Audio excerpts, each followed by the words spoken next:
Hello, hello. This is Dice on Ice, and we are playing A Free Man's Will, a game set in a moon far from the gas giant bastion. And this is going to be a fun, not really fun. I mean, it'll probably be fun. Let's hope it's fun. An escapade, a trilogy of sorts. And before we really dive into this game of ours, I just wanted to thank Jacob Norman from Mini Terrain Domain for the Cryfoth promo reel there that we saw at the beginning of the stream. For those of you who have no idea what Cryfoth is, it is the setting book that Megan and I, Dice on Ice, have recently published to Drive Through RPG. It's made for 5e D&D. It's full of new race, character options, feats, class options, roll tables, locations, adventure hooks, villains, and everything in between. It's a lot of little trinket tables, just a whole bunch of stuff you can use for your games. Check it out if you're in the least bit interested. It can't hurt at all to take 2 seconds of your day just to click a little link in somewhere. Without further ado, we're going to introduce our players to the game. We'll be going around counterclockwise, starting with Megan in the bottom right corner. Hey everyone, I'm Megan. I'm the other half of Dice on Ice, and I will be playing Finn, who is a Mancer in this world, which is different from the regular Harbinger Mancer. So I'm excited to play. Thanks for having me. And Jeremy. Hello, everybody. My name is Jeremy. I run the YouTube channel, The Erasmus Expeditions, where I have a lot of live plays and slowly working on other content to put on there as well. I am also 1/3 of the Dues of Yore podcast with my buddies, Chetnik, and, let's see, the other direction, Chetnik over there, and my other buddy, Jeff Doty. Hopefully we'll have a new episode of that coming up very, very soon. Tonight I am playing a treader named Node. And I'm very, very excited. I don't get to play in Harbinger very often, so I'm looking forward to this.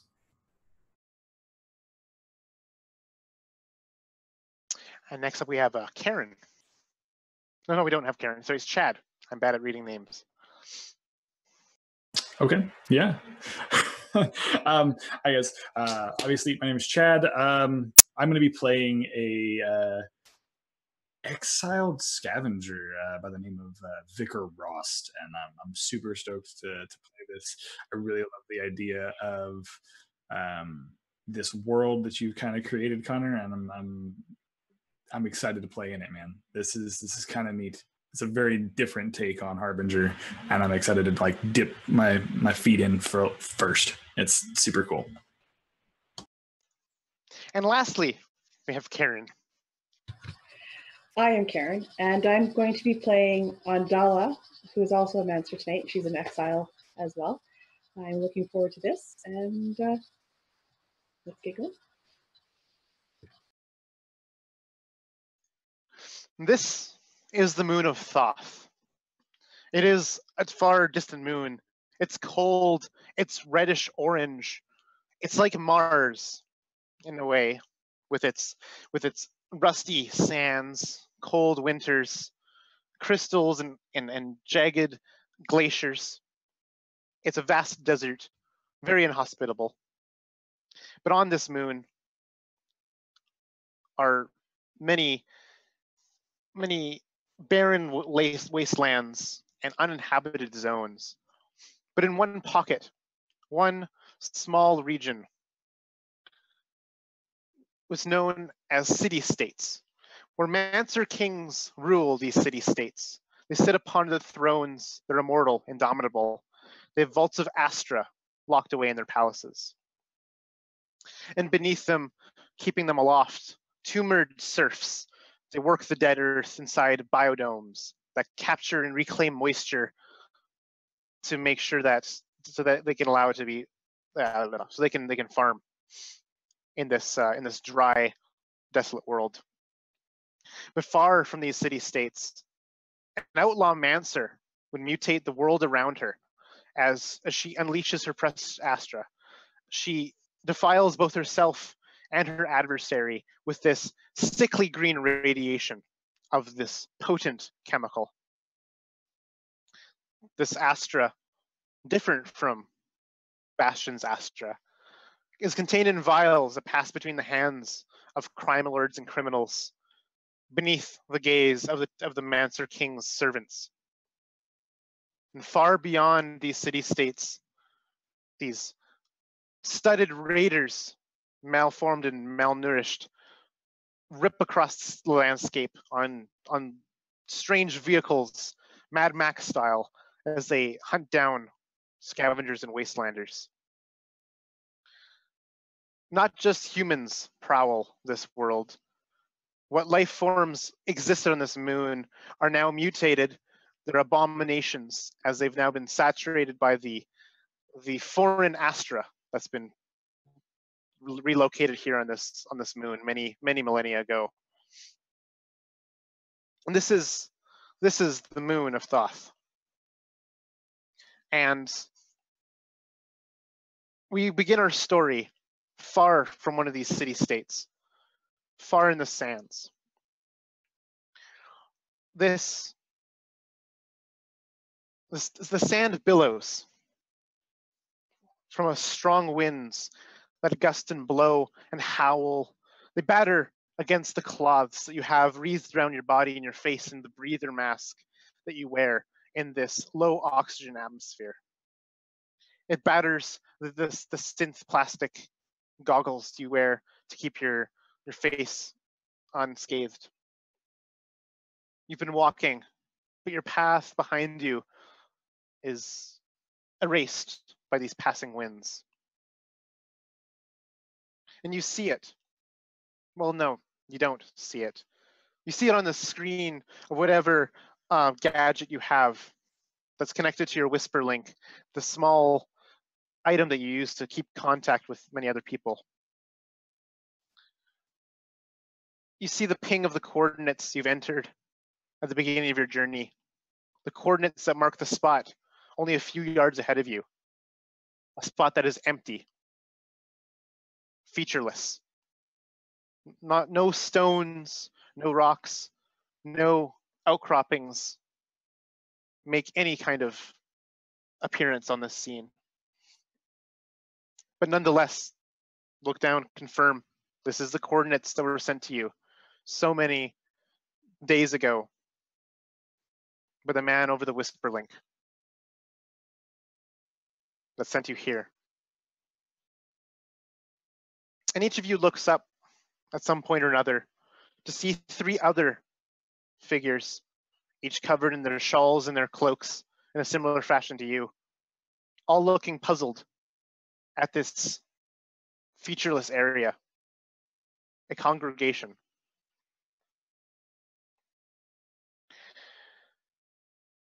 And Node, what do you do or say as you see three other strangers at the same featureless spot as you?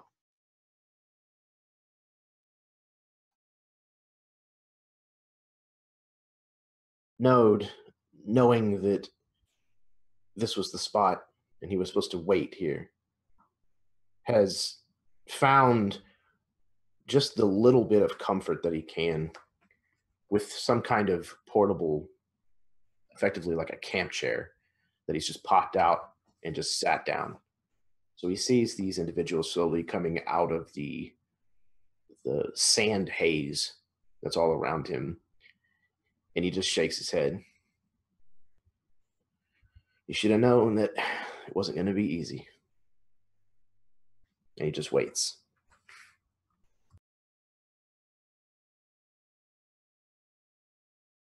Rost, you see this man sitting, waiting. What do you do or say?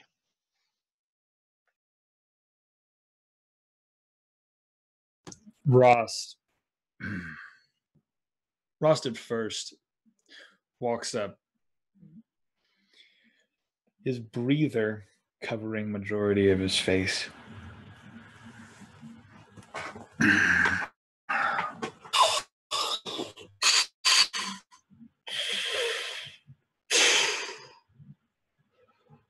Fuck. You, of all people. And he takes off the breather for just a second.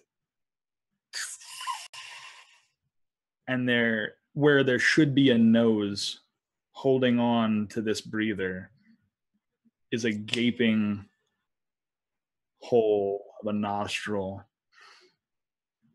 And then he takes the hood up off of his head, and like clumps of hair are missing, and tumors have replaced the spots.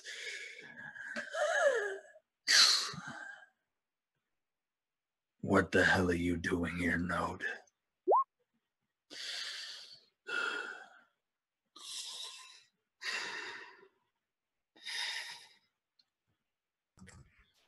Well, ain't it a pleasure to see you two. It's been a while, hasn't it, Ross? Yeah, it has. And quite honestly, I didn't think I'd have to see you again. You looking pretty good, all things considered. Don't be a smartass. Yeah. My pappy always said it was better to be a smartass than a dumb one. I live by my own. I see you've added a couple parts since we last met. Well, you know, here and there, when things happen, you got to replace them. Sometimes you just outlive your parts, you know? You're gonna fucking rust out here, you piece of garbage. Well, yeah, as long as I'm sitting and waiting. He spits and a gob of blood comes out of his mouth, wipes his hand on his glove. What are you waiting for? Did you hear a fucking message too? Please Yeah, I got the same message, but it didn't tell me what I was doing out here. It just said to come and wait. And when that voice says to come and wait, you know, that's what you do.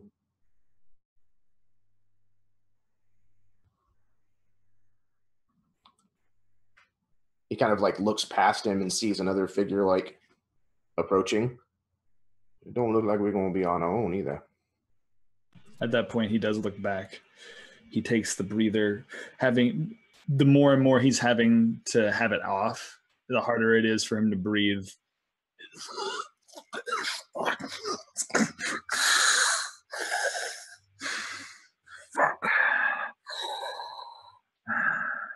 And he looks back and he sees who? Connor. You see Finn approaching in the sand haze. What does Finn do or say upon meeting these people waiting in the same spot as you? Finn has his head down, so you cannot see his face as he kind of walks up. He is cloaked and has a hood up. But as soon as he looks up at the both of you, kind of surprised, you immediately see there's blood seeping from his eyes, his nose, and in the corner of his mouth. And you also see his eyes are like this milky white color. But instead of doing anything really that might be aggressive, he instead kind of tilts his head to the side, blinks a few times, the blood pooling down around his eyes.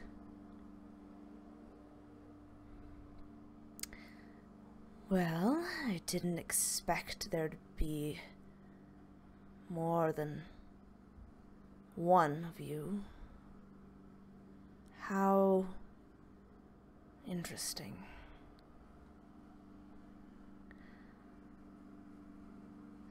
I assume because you're sitting in this god-forsaken place, and he just kind of looks around. You must have gotten the message.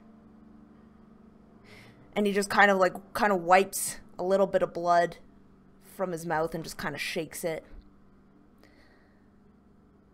I'm Finn.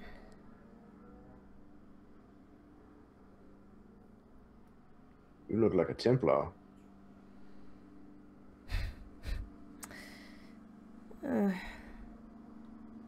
Perhaps at one lifetime, I was. You got any parts for sale?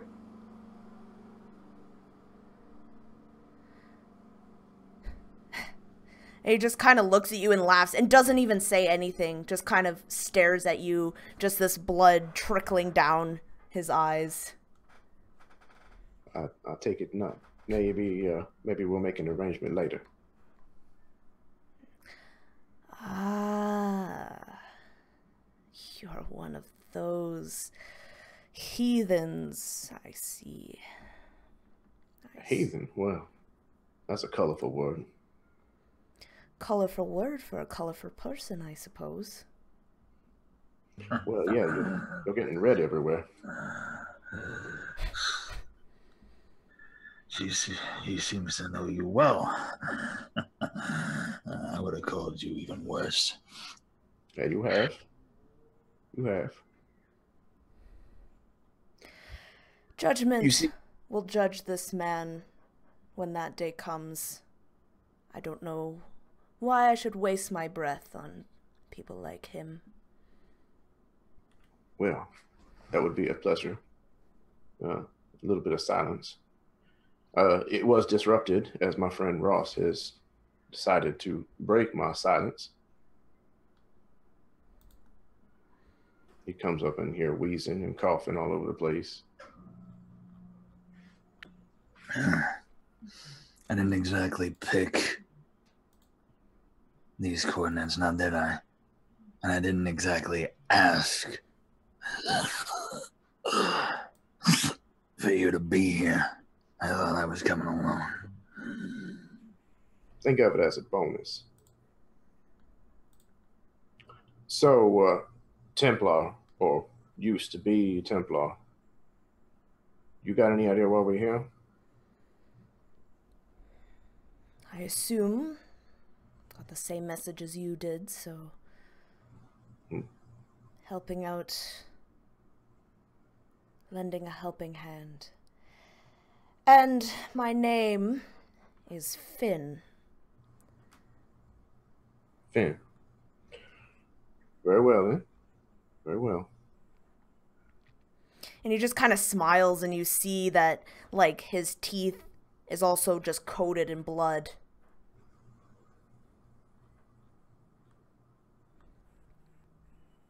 A fourth figure enters the haze. Andala. What do you do or say as you chance upon these folk? So the smallish figure arrives. Cloak is well wrapped around her face.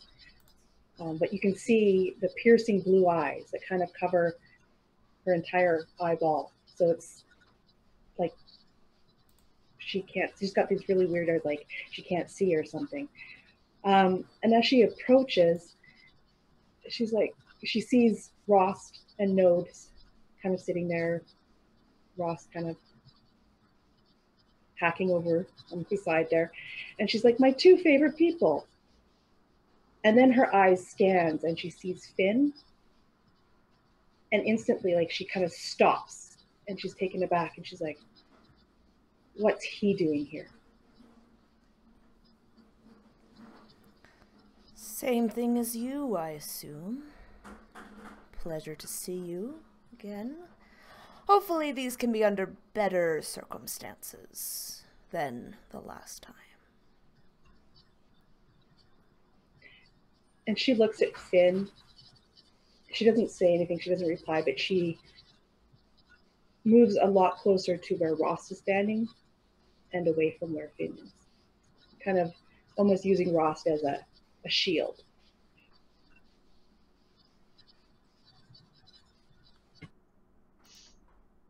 Andala, your handheld device pings loudly a second time, notifying you that you've arrived at your coordinate destination. Well, it appears like I'm in the proper spot. Do any of us know what we're doing here? We were actually just discussing that whenever you arrived. It's good to see a friendly face again, Andala. Finally. He kind of cuts his eyes towards the other two, these kind of glowing yellow orbs that have been long since replaced. There's a silent moment when that happens, where I think Rost, having Andala behind him, like looks to Node and then looks to Andala like knowingly and just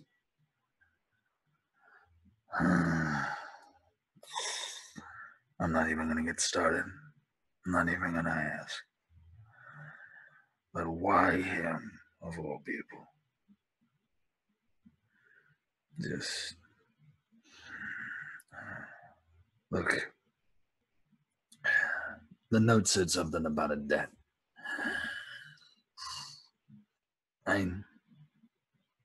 You all heard that, huh? A favor?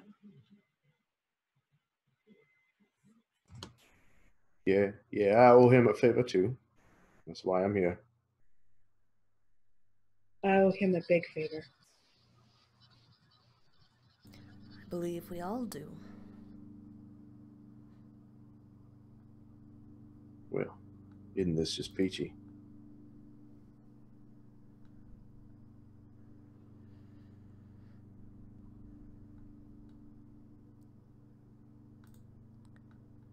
Seems interesting that he had such a power to call 4 very different people. It's kind of poetic. What do you mean by that? It means whatever you think it means.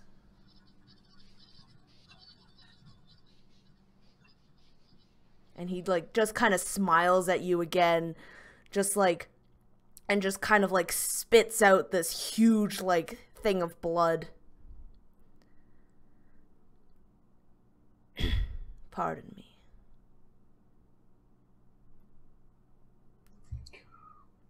Well, as fun as this little reunion or whatever you want to call it is, I think my friend Rost definitely hit the nail on the head. And the longer I stay out here, the longer these very expensive parts start to deteriorate. Hopefully our host gives us some indication as to what's going on, because otherwise I'm afraid I'm going to have to head back indoors. Yeah, shut up, you tin can. You want to rust out here anyways, and I'm going to be picking up your parts after this. You're a very hostile man. You understand that, Rost. That's why you don't have any friends. I don't have a whole lot of parts either. Well, it's true. Though you could use some. Maybe you should come and see me. And what? To pay you to put me back together again? Fuck off. We'll make a little gingerbread man out of you. I've been doing just fine without you. No, I can tell. and you know what you did, you fucking bastard. Well, I can't exactly forget it. Someone keeps rubbing my nose in it. Now, you two. I mean, I don't know what happened between you two, but obviously we've been brought here for a reason together. So why don't we just try to get along? I feel like there's this moment where they're both walking up to each other, like barking at each other, and it's nose to orifice, and it's just like the whole You son of a bitch. And then Undala says what she says, and it's like the breather comes back on. Yeah, let's get moving before I decide to do something stupid.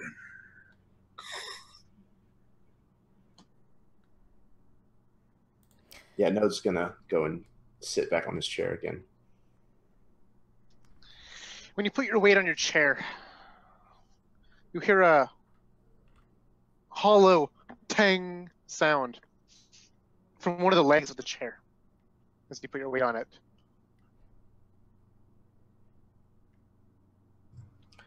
He kind of reaches down this kind of servo-powered hand that's mostly made out of recycled parts and kind of jams it down into the sand as deep as he can, kind of starting to feel around to see if he can repeat the noise or find out what might have caused it. Barely an inch below the surface of the sand, your servo hand makes contact with something very, very hard. Something hard and metallic. It's too high up to be bedrock. Imagine maybe you'd sweep away the sand a bit, just to see what's lying underneath, and you see rusted and decayed, scratched up, weathered and worn is something metal, a great metal plate whose edges you cannot even see. The sand covers it up. As you brush away more and more, you just uncover more of it, but it has no end, it seems. It has a bit of a curvature to it. Other than that, it's featureless, or any features it might have had are now weathered from the ravages of time.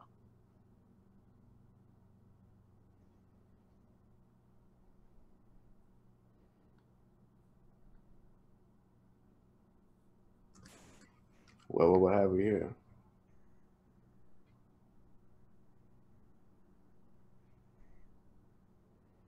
Is this maybe a void ship?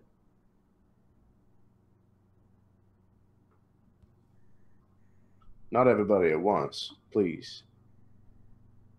A ship? Node. Don't lie to yourself. A ship? Hey, one can help. No. Right? I ain't seen a ship for a long fucking time. That is not a ship. Can't possibly be. I think you got too many parts in you. Maybe it's a tank for your ego.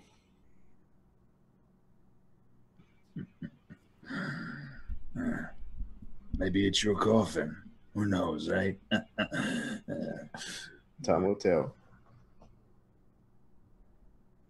Adala would shake her head at these two, and she would approach where Node found the metal, and she'd take her staff that she's got, and she'd be kind of bang it into the soil, like the sand, to see if there's any more. Absolutely.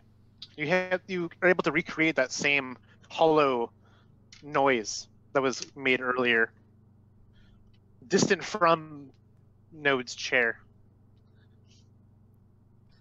And she would continue tapping to see how far along it would go. 30 feet, at least. It goes distant from Node's chair before you finally sink your staff into just sand and other solidified surface rock, rather than that nice metal that you've been searching for. But each time you hit or strike, it's definitely hollow. It's not the solid metal. There's some echoing, some reverberation that happens. Something that lies beneath your feet. And she'd come back to Node's chair and then go the opposite direction to see how. And you walk and you tap and you walk and you tap, and each time it thuds and thuds and thuds again with that metal ringing sound. Over 100 feet. Whatever this is, it's huge.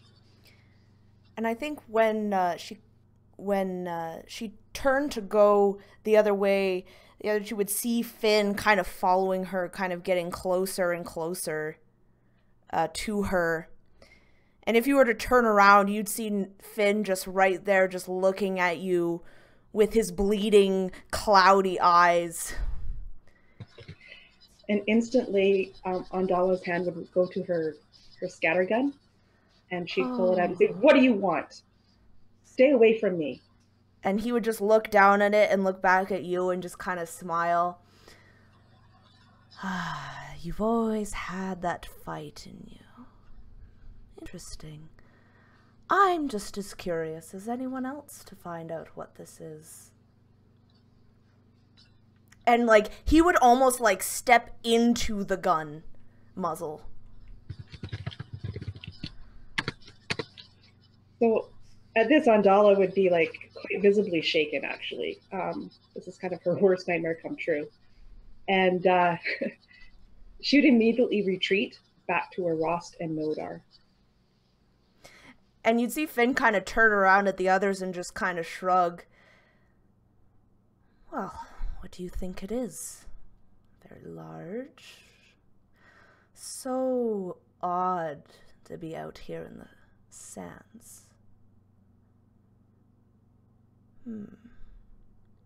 And he would, like, begin to kind of crawl on all fours, just kind of wiping away the sand from where Andala had kind of put her staff into. And it almost seems like a dauntless task, like futile, because of how much of this metal alloy hull you're able to uncover with hand stroke after hand stroke. Sometimes you have to scoop up armfuls of sand to really uncover it completely. But nonetheless, just more and more of the soil gives away, revealing just this massive rusted hull. And as you do, you uncover what is forming the hill you're standing on, as this hull has a curvature to it before it sinks into the sand farther than you can ever dig on its one edge. There's 100 no... feet away from Node's chair. Are there any seams or any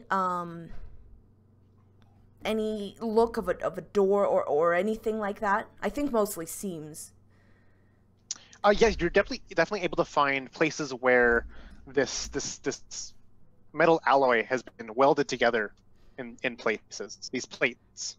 You find where one finally ends, another meets, and it's a very thin seam, but it's just filled and just mashed and shoved with this crud and gunk and soil and dirt and sand that completely fills whatever seam might be there, however minuscule and thin it may be.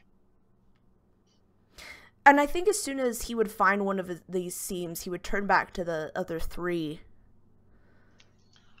Well, what are you guys standing there? Should we see what's in this? Or I suppose we could just stand out here. That would be nice too.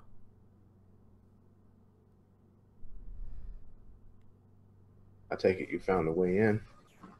And he kind of starts walking that direction. Maybe. The best I can find is this seam here. Perhaps we can use something to leverage it. Leverage. Exactly. Yes. And he kind of raises his carbine and aims for like the most rusted spot he can find and just looses a shot right at it. And at first it's the bullets ricochet off. But shot after shot after shot, you heat the metal in this one spot. And as it does so, it warps and gives way and it cracks and it bends. And it literally gives way in a spot. As the weight of the various other hull attachments it has, it creaks and it groans as one part of the seam breaks away from the other, revealing a small 1-inch gap. And sand kind of pours down into this gap, trickling like a small stream. Why am I not surprised that your type would use the most violent way to get in somewhere? It's open, ain't it? Why am I not surprised that it's your type that complains?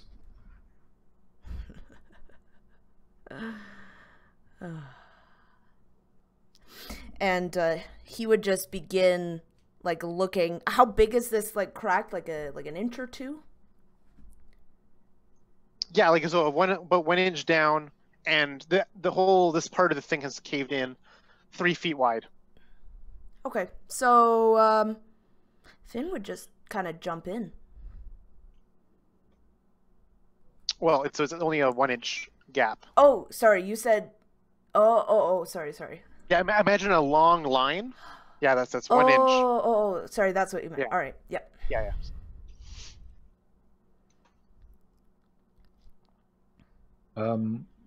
I think Rost would probably be looking around the area for anything he could use as a pry bar, anything he could use to like try to either open that gap or break it apart. He wants to try to do that. Your walking stick is probably made of some synth steel alloy. Okay. Yeah. We could try to use that. Otherwise, this terrain is featureless. You may be able to find a rock within a few minutes travel from here. A big stone, hopefully one not too brittle to just break under the strain of this metal alloy hull. I think Rost would look at Node and think, You did a good job, but the idea is to think smarter, not harder. shoving his staff, like his walking staff, into the crack, and then just taking his hands and trying to push with the leverage and see if it will open up this gap a little bit wider so we can at least get inside. Yeah, I'll need a strength check from you, please. Yeah, absolutely. Advantage because of this handy dandy tool you're using. Okay, cool. Sweet. Ooh, nice. So that's going to be plus 20.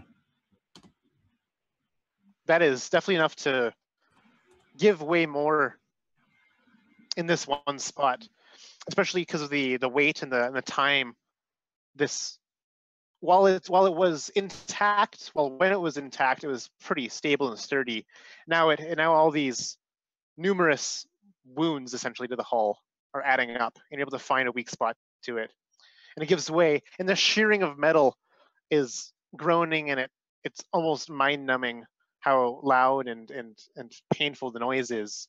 As you creak and groan, and you feel your staff bend a bit at its fulcrum, but nonetheless you can pry an inch or two more of this gap, and a little bit of light is let in, and more sand and more rubble falls in too. You hear the rocks fall from the sand as the earth gives way. And the fall itself is not instantaneous. If you were to count the seconds, it would be a decent drop, maybe a story or two. But nothing abyssal in depth, for sure.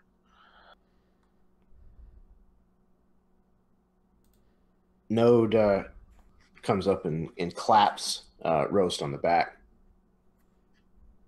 and says, your stick is bent.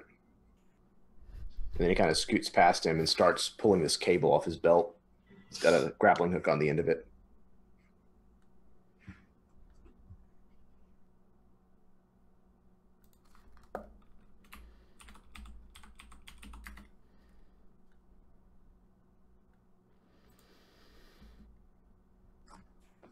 And he'll attach it. Try to find something he can wedge it into that looks, secure enough. Yep. And start hooking himself up for rappelling. And you're able to do so.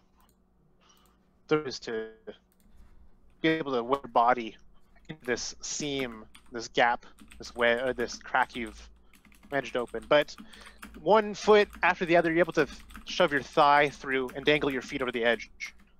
And you sway your feet, and you do not feel anything beneath them. Just empty space.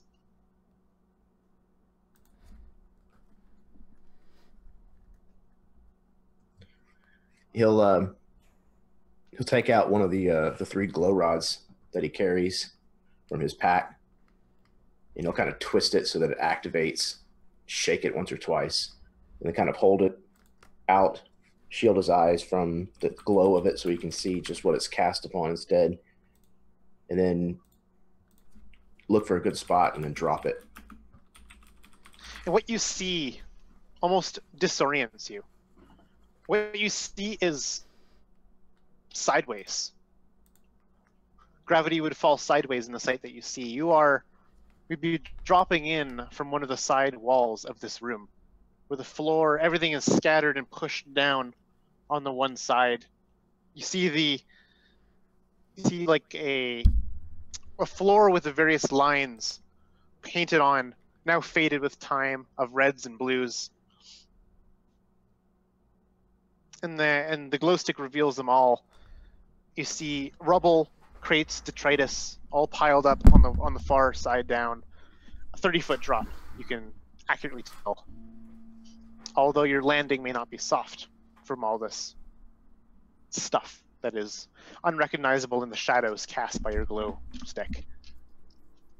This chamber extends, though, far beyond what you can see in one way, and same with the other.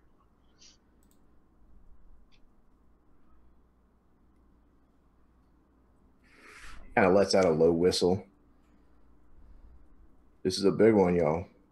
It goes way, way down here. Well, no time like the present, I suppose. And he kind of starts wedging himself down through that gap as best he can.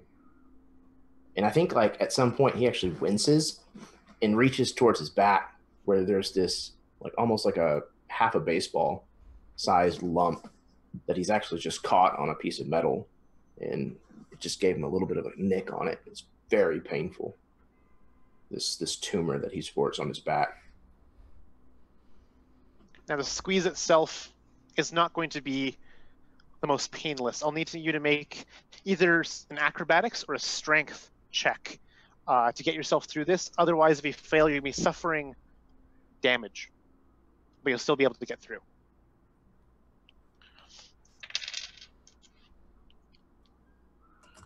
That is a 22 total on a dexterity. Dexterity. So you're able to squeeze your way through, maneuvering your body in ways that maybe even the human body can't actually twist, as the servos and joints are able to maneuver yourself in a certain way. You avoid taking the damage as your head disappears below the surface. The others would see, as you're now hanging onto the rope that dangles, probably touching the base.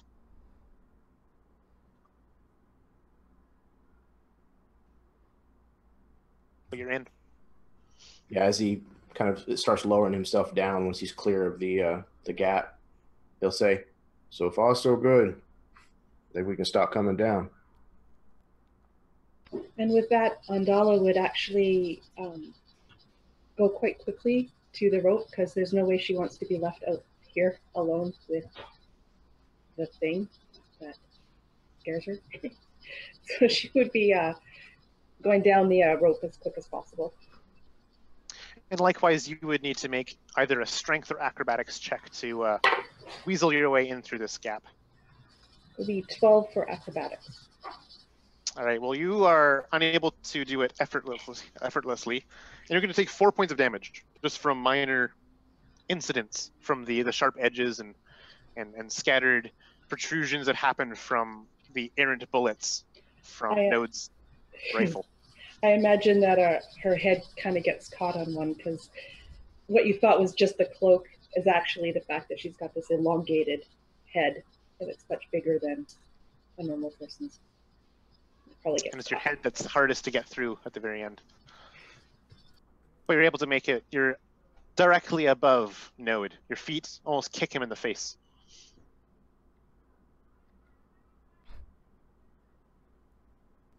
Yeah, he kind of moves out of the way and kind of catches her boots, kind of with his arm, trying to keep them from kicking him in the face. Careful now. Watch out. Sorry. And then she would drop down. And you drop this 30-foot fall No. from the rope. No, I thought we were down. I thought he was down on the ground. Oh, my bad. So you had descended, and then, yeah, cool. Yeah, you descend the rope as well.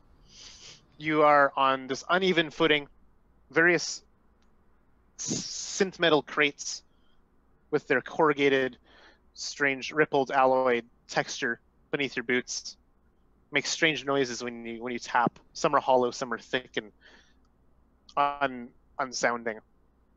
And they topple and they wobble as you put your weight upon them. You kind of have to catch yourself on the rope as one teeters over. And I'll need you to make, both of you, a dexterity save.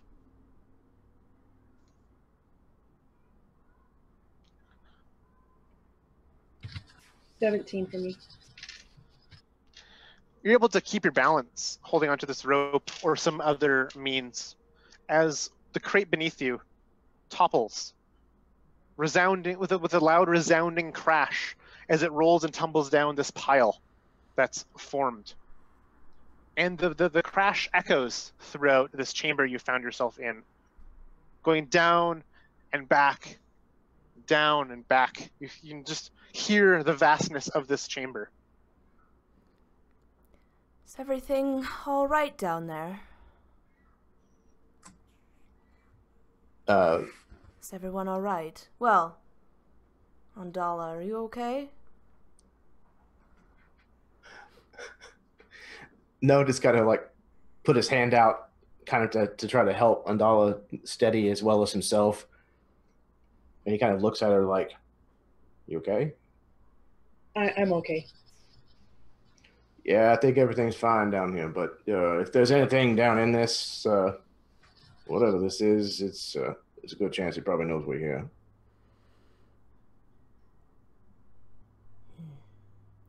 And Finn would look to Rost. Yep. Well, should you go or shall I? There's a moment where Rost kind of wants to be a respectable human being. Let you go first. But then he realizes, nah. And he's like, I'll see you down there. All right, leave a frail man to whatever might get me. Oh. I won't forget. He's like, I imagine he's like trying to weasel his way into the hole. He then looks up to you, pulls the breather off of his face. Frail old man, my ass, you piece of garbage. You really need to drink from the springs of Zetrix. It'll calm you right down. Yeah, I drink heavily, multiple times a day. It ain't from no sea of Zetrix or whatever the fuck that is. And he like begins to just rappel down, like not even gonna waste his time with this nonsense. I'll see you when you get down there. Perhaps. If you don't fall first, fuck. And he kicks off from the base. What do I need to do, Connor? So just to wedge yourself into this crack, you need to make it either a strength or acrobatics check. So strength or dex check, or or are we doing strength or acrobatics? Strength or acrobatics. Yeah. Oh, acrobatics. Or strength or acrobatics dex. Yeah. Okay. Okay. Well, Gotta figure out which one I'm gonna roll first. Okay, here, let's do this one. It's not okay. That's not bad. 17 then. And which are you doing? Acrobatics. Yeah, so you're able to, again, kind of contort and whiz your way through this hole. And likewise, you grab firm onto the rope that's dangling from the hook that's attached to the very outcroppings on the edge of this hole. And you see the glowing green stick that Node carries. You see the giant pile of rubble and detritus and crates and other things that they stand upon. And you see this labyrinth, this behemoth of vastness, teetered on its side, not quite perfectly 90 degrees. And it's, if you've ever been inside something like this would disorient you completely. If you just tilt your head to the side, you can see in perfection what someone might have walked upon in the past.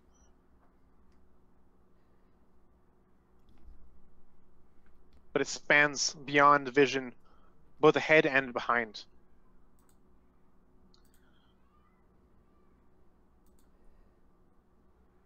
Okay. I think Rost, when he gets down to the bottom, he looks up. Hey, frail old man. You gonna need a hand getting down? Or should I just watch you fall? I think it'll be all right. Your face would be such a nice landing spot. And you'd see Finn would also try and jump. To get through, a strength or an acrobatics will be needed.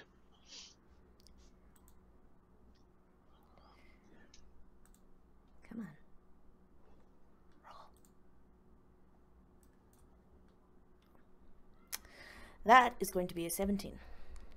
And again, it is just enough to get through, unhindered. And you see the same scene that the other three have seen.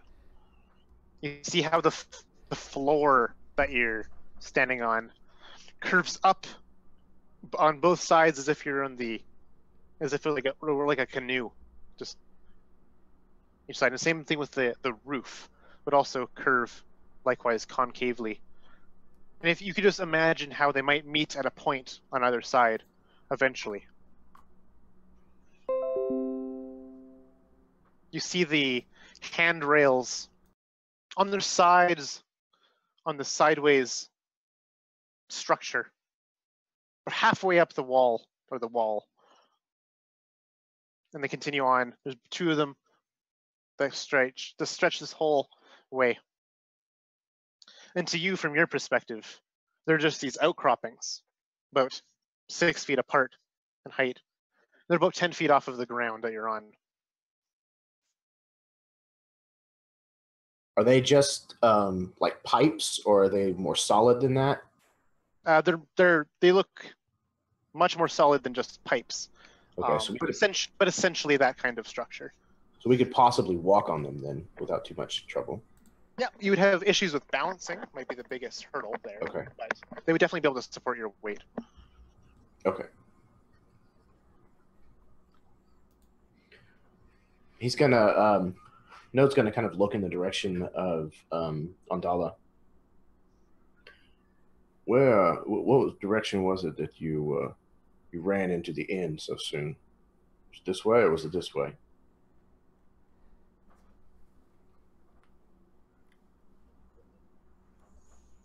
So what the question should be like, looking around back and forth between the two ways, and you can tell she actually has no idea, but she'll very confidently point one way and say, that's the way we gotta go. And it'll be left from where we're standing, which way we're facing. He kind of like looks at you strangely as like you had this hesitation, and then all of a sudden certainty dawned on you. And he'll say, all right, sounds like we're going left.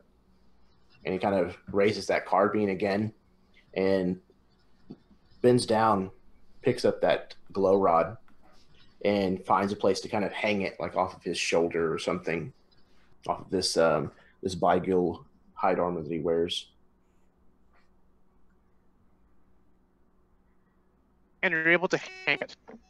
Just some. And I missed the last part of what you had said.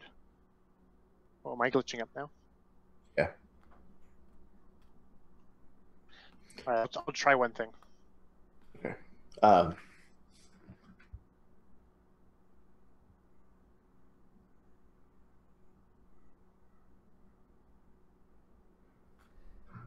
Is that better?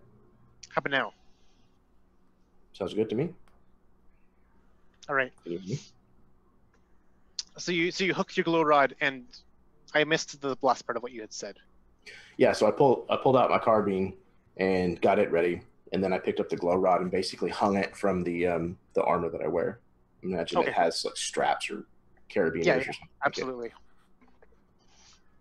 And Andala would be getting her short scatter gun ready as she's prepared to go forward. And so there are essentially two directions you can go.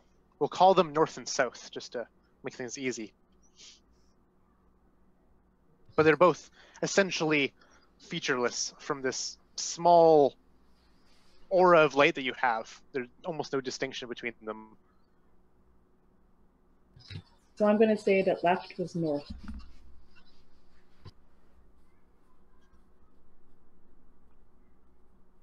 So Node will start kind of climbing down these boxes that they've been standing on, heading north.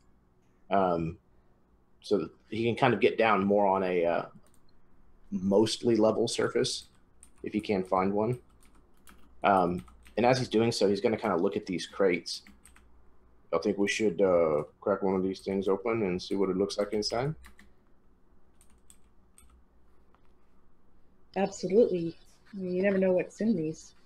It's obviously been here for quite some time. That means it could be something very valuable. Maybe. And with that, Andala would definitely come down to the same level and help you open a crate. And you pick out a crate, one that's separated from the rest. It's the rippled metal make it almost featureless, but for one side, it's faded in an orange and blue paint. It's, imagine bird wings kind of cresting, surrounding the letter D. A symbol that means almost nothing now. And you can see the seams and the sprocket parts that hold the edge of the crate together. They're welded in very, very, very highly high production quality, essentially, for these crates. They hold something valuable, or something that cannot be damaged, or should not be damaged. And on one seam, or I guess one edge, one face of this crate, is an interface. It's covered in dust, and debris, and dirt, and silt, and it's cracked in a spot or two. But it's distinct from the metal of the crate. Some kind of touch screen, perhaps, but it has a few ports and keypad spots.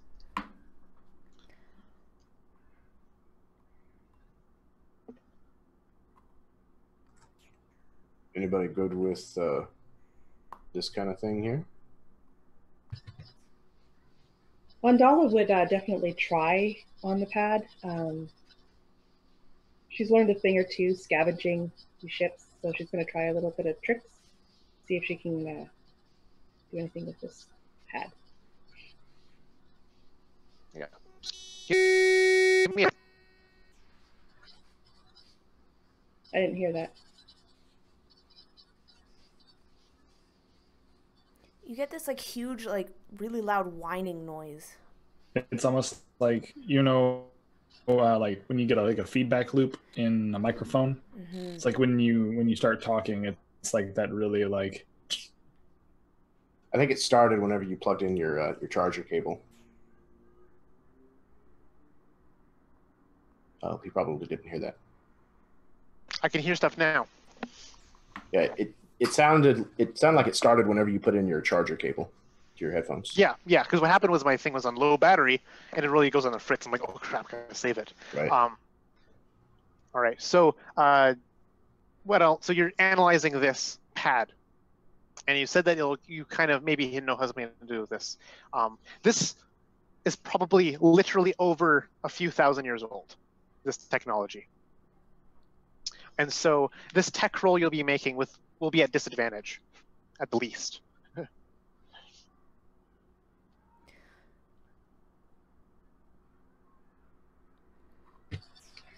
So I got a 17. I rolled a 13 and a 14. So. Well, you're unable to get it unlocked and all that stuff. You're able to get it powered on, in a way. As green light flickers and hums to life, you hear that the actual crackling of static electricity builds over the surface of the screen as it hums to life, and then dissipates once again, and as a green line forms and vanishes across the touchscreen. Well, you tried.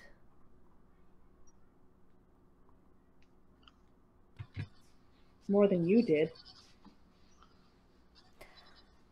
I was praying for you. That's all I can never do. Well, apparently that doesn't work, does it? Maybe you didn't try hard enough. Maybe you didn't pray hard enough. We'll agree to disagree on this one, I think. With that, she'd turn to Node and say, I'm out of ideas. You got something? No, afraid not. Apparently all I can do is shoot things with guns.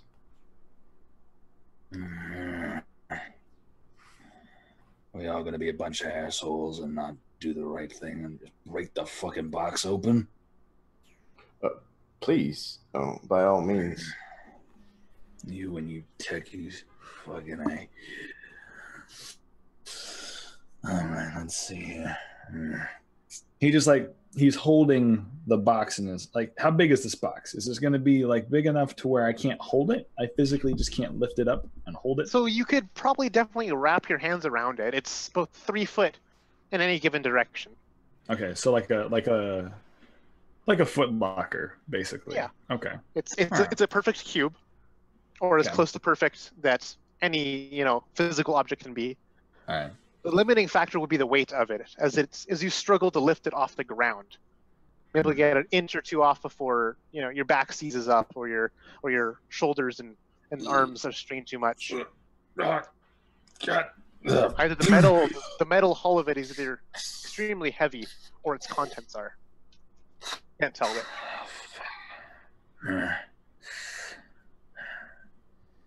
And I think he's gonna try,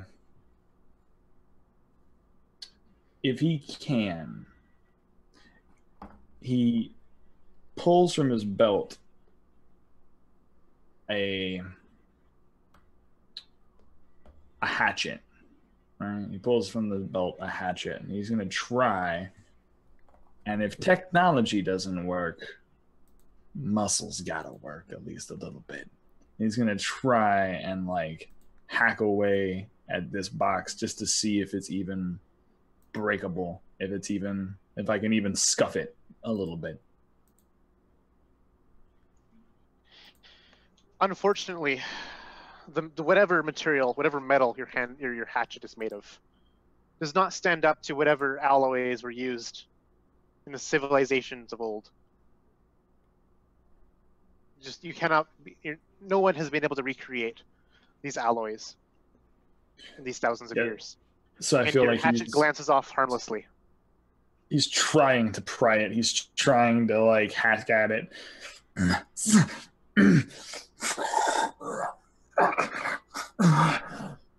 of a bitch. And he looks to Node. Why is it always gotta be tech that gets in the way of shit?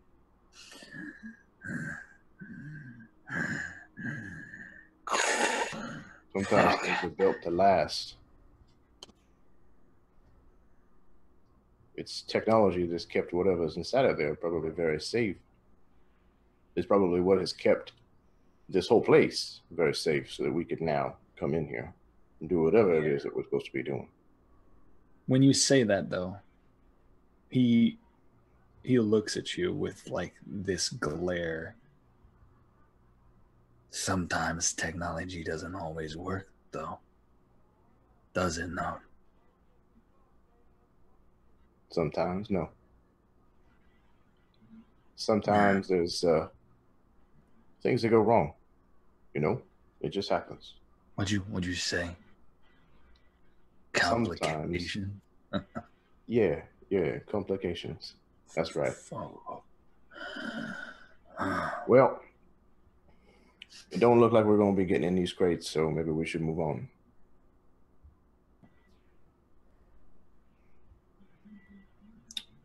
I think Ross looks to Finn. I see you're not doing much. What do you have to offer other than your prayers?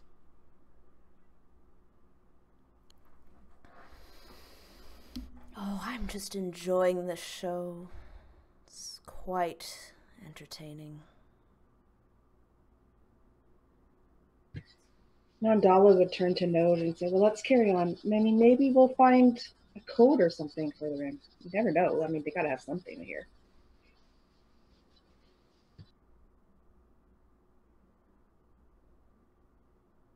Anybody happen to know what exactly it is that we're supposed to be finding for our host?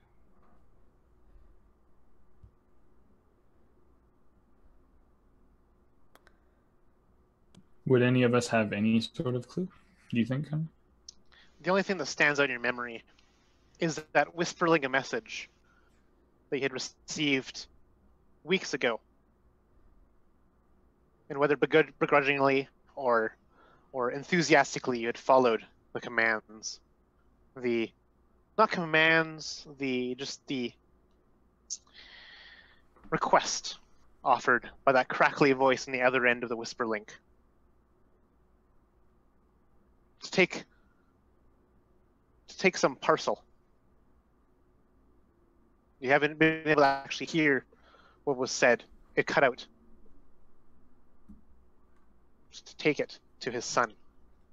This is a voice you recognize, despite the interference and the garbling of that technology will do to such messages. But unfortunately, that part of the message is lost. But that message sent you here to this spot. This, what seemed to be a featureless span of more desert. Now a hidden catacomb of some structure from an empire long ago.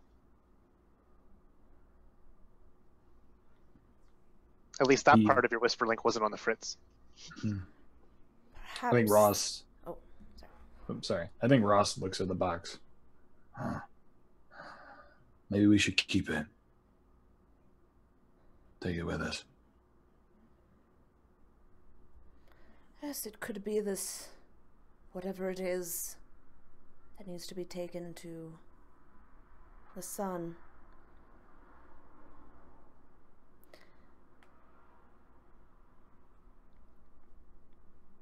Maybe that rope will help bring it up. I think maybe we can wait until we're ready to get back up out of here. We're going to have to come right back to this very spot as it is. And I, for one, don't want to be carrying around that box that our strapping young roast here could not pick up.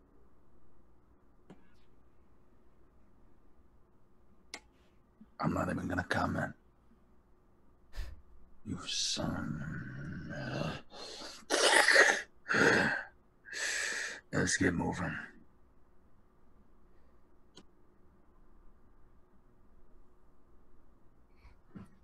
So yeah, Node's going to turn north, as was kind of laid out, and is going to start making his way that direction. Oh, Dala's right behind him. And so you trek forward. Your footsteps echo as they clang against the metal. The floor is always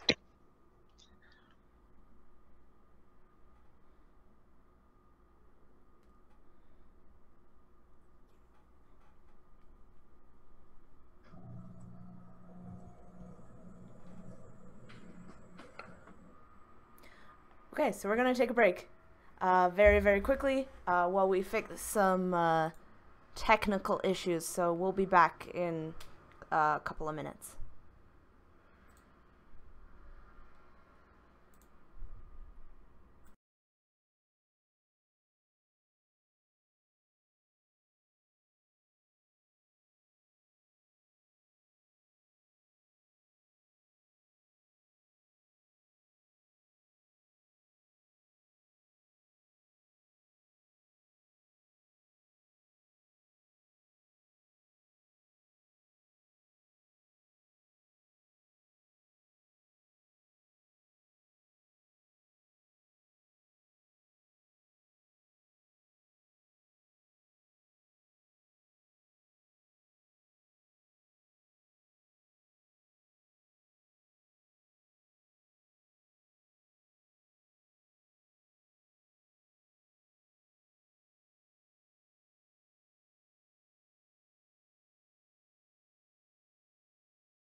And we're back. Apologies for the technical difficulties that my derelict headset that I scavenged from a ruin 5,000 years old was giving me. I've now upgraded to the newest Mancer-King edition. It's been highly rated by our supreme overlords. It's been infused with Astra that'll really make my voice shine. We're trying this out. Make it work. So we're back in this derelict structure beneath the sands. The ping of the coordinate is only a few yards off from your current position. And it is in the direction that you head now, Node, with glow rod on your side and your carbine at ready. The darkness, though, is swallowing ahead. The subtle green glow of your glow rod can barely make a dent into it. You make step after step after step. Each echoes as the clang of your boot echoes against the metal and reverberates, just hinting at the grandeur of the structure.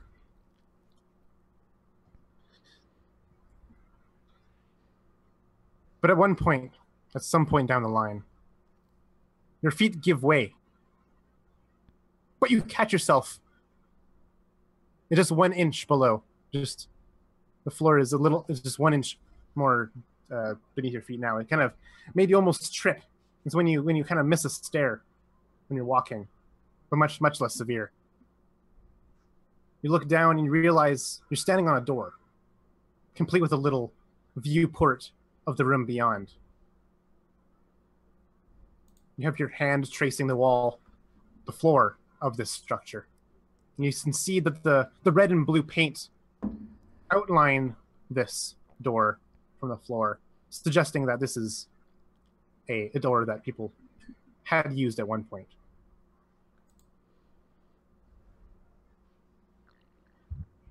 Well, looks like there's more to this place than just this one big open area.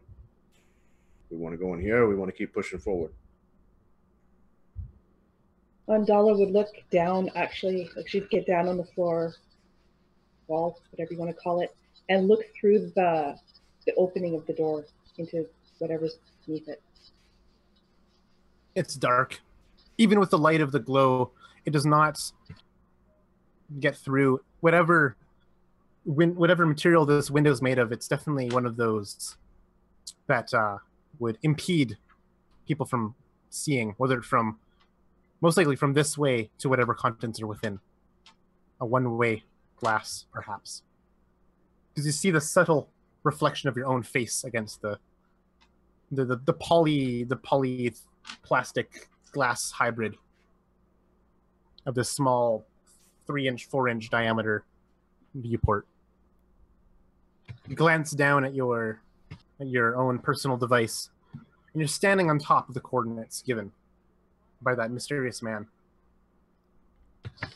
So we need to go in there. And looking at the door, does it look like it would open to the side, to the top? Like, can we tell a quick glance, you can realize this is a very high-tech door that involves it's separating down the middle through some kind of magnetic lock design. But you notice that there is scratches, dents, and pry marks at the seam, as if some creature or person had attempted, and maybe successfully or not, pried open these doors in the past. Well, this doesn't look ominous at all.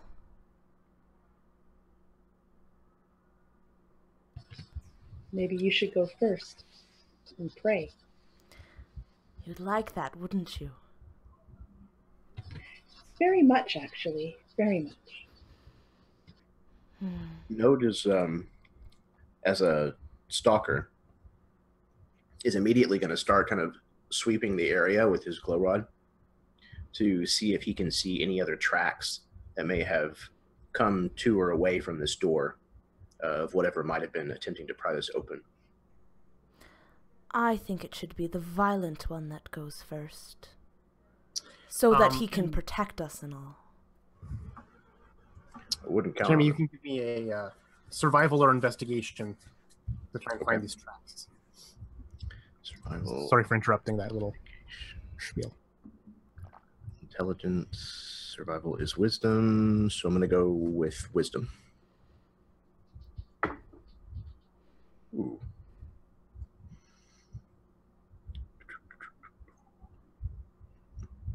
Oh, wait. I have... does this count as being tundra? Yeah, the whole world is tundra. Yeah. Okay, cool. Then I get advantage on those. I get advantage on perception or survival whenever I'm tracking in my environmental. So suck and suck. We're going to go with suck with a 6. Whatever tracks there may have been, either the disturbance of your companions had completely ruined it, or whatever falling debris had been caused by the subtle winds and sand that had fallen just minutes ago when he had entered and cracked open this egg. So while he's looking for tracks and stuff, Undala would be looking around on the floor there to see if there's some sort of keypad or switch or lever or something. Yeah, absolutely. There's one on the right-hand side of the door, approximately where it would be above the floor if it were being used by a human.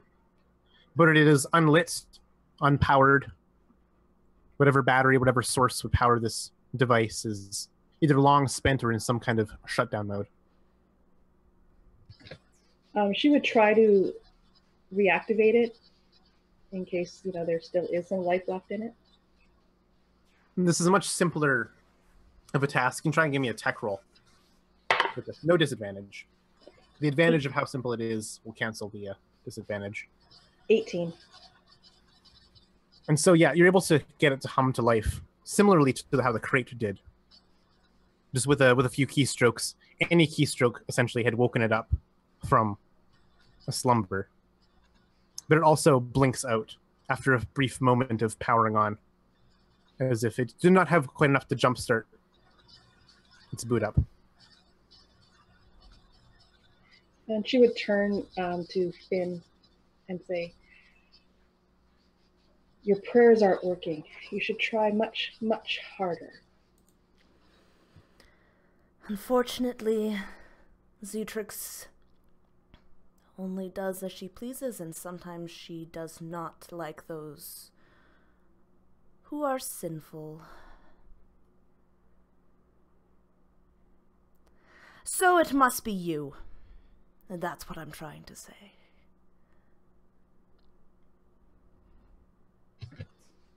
But you're doing the praying. I have no...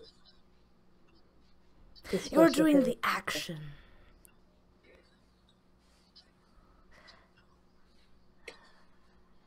We'll agree to disagree on that. Anyone else have any ideas? Well, the only idea that I have is that the two of you should definitely never date.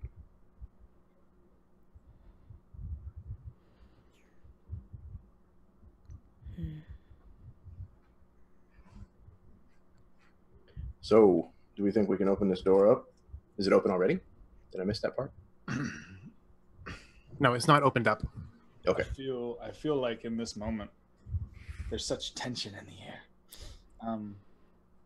that Ross sort of breaks his silence. I think there was this weird moment when you were looking around and kind of trying to get your bearings with the glow rod that you hear a shake and he's also snapping a glow rod, and like Rost and Node have very similar aspects to each other, but they're like polar opposites in terms of like how they see the world. And so while you're looking around for things, Rost is kind of tunnel visioned, and you see him like get down next to the seam of the door.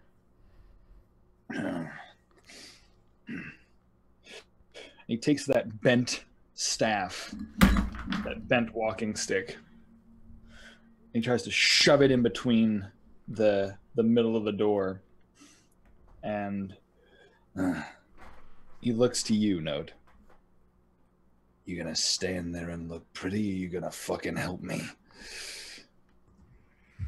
Well, a please certainly wouldn't kill you. Please my ass. No. He slings his carbine onto his shoulder and comes over. Is there a specific place that you would like me to stand, or?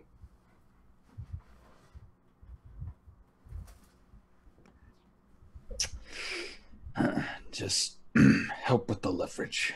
Sure. Just say when. 1, 2, 3. And like I was assuming we'll both be trying to push this thing and pry this thing open. And thankfully, yeah, there's been already someone or something that's done this before, and there's a groove you can find the stick fits into, not perfectly, but good enough. And with the two of you, whoever has the higher strength can make a roll with advantage to pry this magnetically locked door open. All right. Cyborg or, infected meat? Which one?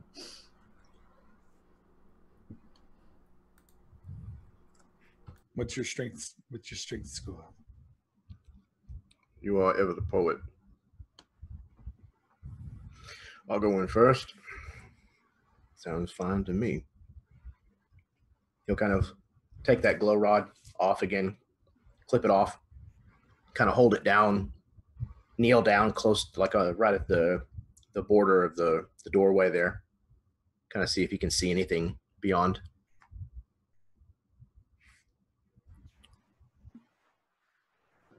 And what was the roll for the door to get it open? Oh, yeah, that's what I was saying. Like, one of us has to decide. And I was like, what's your strength score, Oh, Jared? I'm sorry. I was literally just asking Gotcha. you what your strength score was. I'm sorry. That's my bad. So I'll tell you what's beyond this door, if you can get it open. I have a 14. Well, let me take a look here. I also have a 14. So we're pretty much even. So right now. Since you were the one who initiated it, Sure. you can roll, and I I'll will give you advantage if Connor okays it. Yeah. All right, here we go. Oh, yeah. Okay. So that'll be a nice little 20 right there. A nice little 20. Between the two of you, you heave and you pull, you spit, and the blood sprays against the inside of your breather. You hear the kind of the wet noises as the air ventriculates and splatters around that little blood splatter up and down the tubings and into the lungs you have on your back that store this oxygen and in the carbon dioxide you expel. And with this heaving and groaning, it finally presses open with a as some seam, some sealant, some vacuum within it opens and gives way. And it becomes much easier after that initial push. It's like rolling a cart versus, anything else. It's just moving it after getting the initial lock open. And you have to stand, kind of hop back to the sturdy wall which you're standing on as the door completely slides open now. The momentum of it finishing as it opens up completely. The glow rod you hold or had put down would illuminate that this chamber is covered with dossiers and papers tacked and stapled or otherwise affixed to the walls and floors that would act as walls of this sideways room. It's a small room, maybe a closet that one has once served as, but now it seems to be an office. A ladder is perched against the door frame that allows you to descend down into this chamber below. And as you open this lock of this door, you see the subtle thrumming glow of some low power light source. It's a beautiful, pure white in color. It crackles like neon and illuminates a small object of strange description. It's black. It kind of shines like it's polished. It's definitely synthetic. It's some kind of cartridge, it seems, to some device that you do not know to which it belongs. And next to it is a cassette of sorts that you can plug into your personal devices to either view its contents or listen to some recording.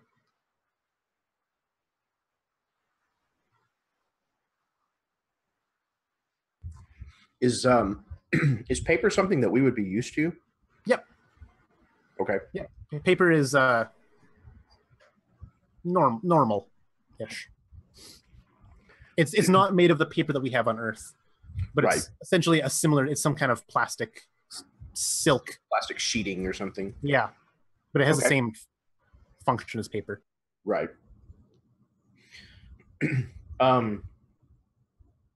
So Node, one of the things that he trades in is information, and so his eyes kind of go wide as he sees this information that's been locked in here for thousands of years. Some of it is likely not relevant anymore, but then again, there could be secrets that are buried amongst these stacks of papers. So he is going to, you said there's a ladder next to the door? Yeah. Now, does this ladder look like it was added after the fact, once this thing was turned on? Absolutely, yes. Okay. The whole layout of this closet, like, sure, it may have once served, laterally, but now it's been completely reorganized to serve as an actual dwelling. Oh, okay. Gravity normally, with a ladder allowing you to descend into it, and all the papers and office stuff is oriented normally. Okay. So yeah, he'll look to the others. He'll look probably actually to to Rost, who's kind of right there. Looks like we're not the first ones in. And then he'll grab the ladder and start climbing down. It's not the first time we were late for a job. And he'll follow in behind Node, and it's weird because it almost seems like old times. It almost seems like they've done this before. They've known this song and dance, and just for a brief moment, that tension seems to break between the two.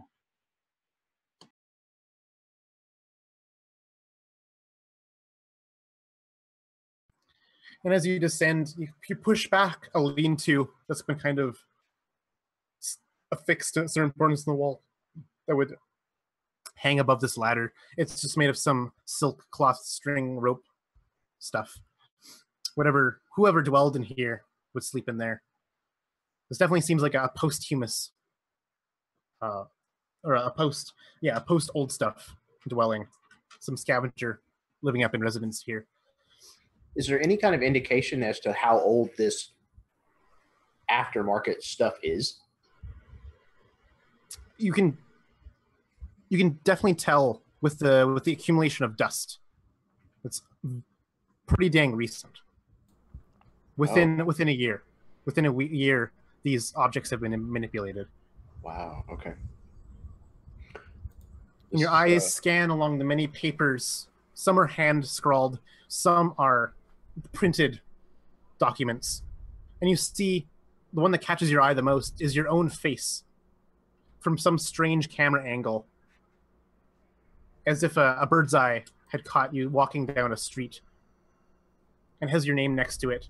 And tacked into it, there's string that connects to some other point, connected to some other point, and so on and so forth in this mad scrawling of connections and nodes and other tackings, where you eventually find, as you follow them all, the four of you, distant, but the giant spider web of connections.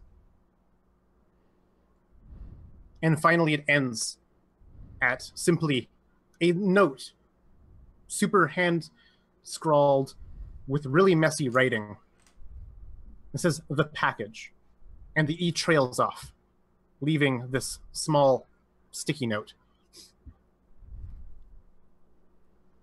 And it sits right above the desk. Something that used to probably had been a bench, but it's upside down, and now is used as a desk of sorts. And on this desk is that polished black cube, for lack of a better word, and the little plug-in you can use on your own personal device. Otherwise, this desk is empty.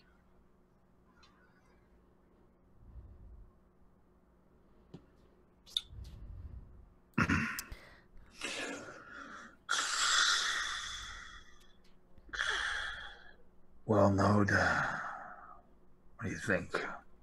Huh? What are you thinking?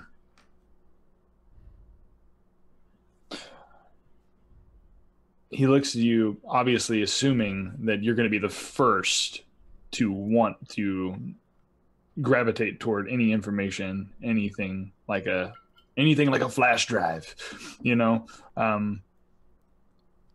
But he's just kind of waiting to see what you're going to do. He's kind of looked around and taken stock of the things in the room, kind of followed these strings around, trying to make some sense out of this anarchy. He's just going to kind of look up to the doorway that they had come through at the other two. It doesn't look like this stuff has been here real long, but it pertains to all of us in this mystery package. Yes, it appears as though our friend was a lot more involved with us than maybe we thought. Maybe too involved. Kind of plucks one of the strings. I've always known him to be meticulous, but this borders on obsession. Note will go over to the device that'll sync up. Is it removable or is it stationary? It's like a flash drive. It's okay. Something you just plug into your device. Either download its contents or view them, and you can remove it as you want. He'll kind of scoop it up, and then he'll toss it up through the open doorway for either one of the ones up there that want to try to catch it.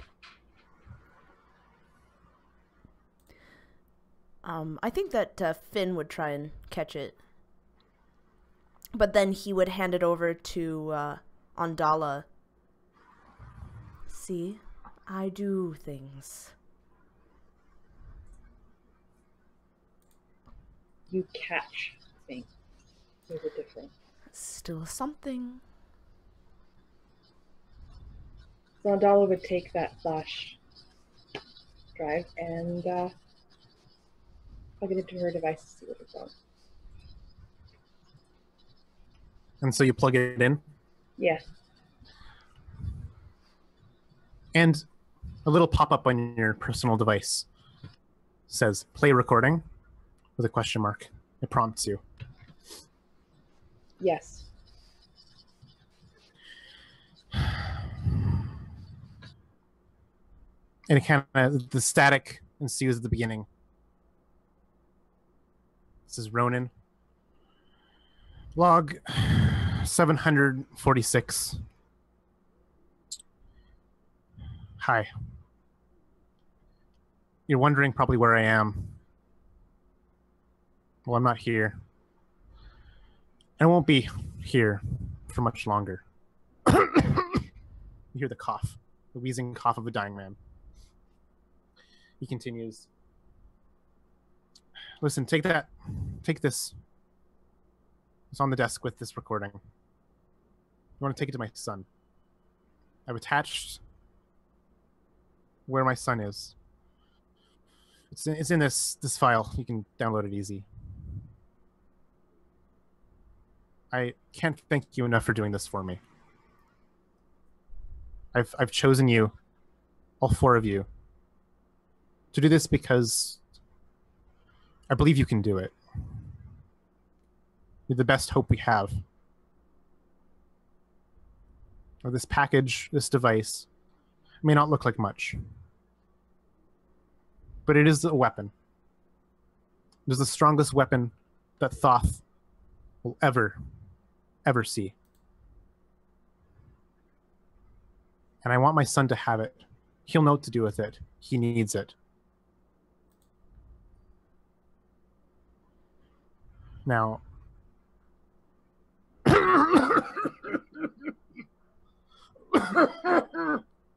listen, you don't have much time. As soon as it's taken from here, there'll be many people of many different varieties looking to have it. Keep it safe. Keep it close. And thank you. And the recording cuts out.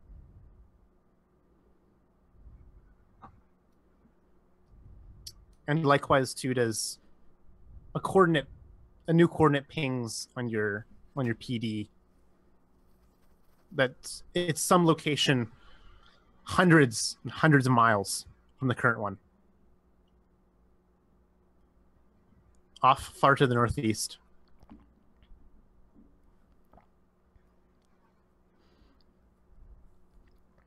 It's on the outskirts of one of the city-states, still within its grand biodome, but near its periphery. The city-state known as Malik.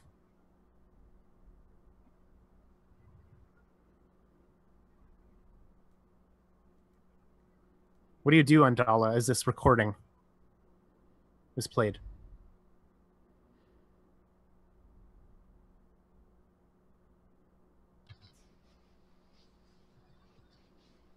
Well, Andala is definitely paying attention, and is it out loud, or is this just for my own, like, can everybody hear this, or is it just my personal? There's two options that you have. Either you can have it play in your own little headset, or you can broadcast it loudly. And you can basically, you could choose retroactively which one it was. I would have been broadcasting it for everybody to hear.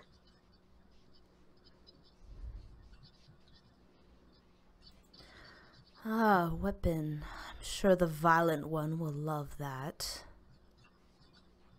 Where we see Node has already been eyeballing the package that was described. Well, you already know me so well. Of course, I'd probably have to kill you. I'd really rather not do that right now. Can we just try and get this to the sun? I suppose so. I'm not in too much of a position to argue. I don't want to die, after all.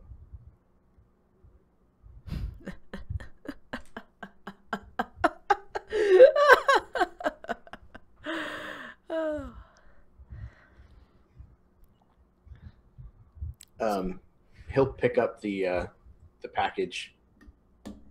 This little black, shiny cube. He'll kind of turn towards Russ with kind of a strange, like, are we sure about this? Look.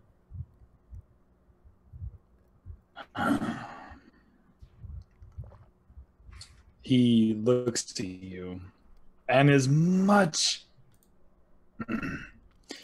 as he's been through with you and how angry he is with you, he's like, yeah. We're doing this. It's the kind of thing that tends to bring up old grudges from the depths. I don't know. I'm aware. But it's something we gotta do, right? A debt unpaid. Yep. All right, then. Suppose that settles it. Who wants to carry it?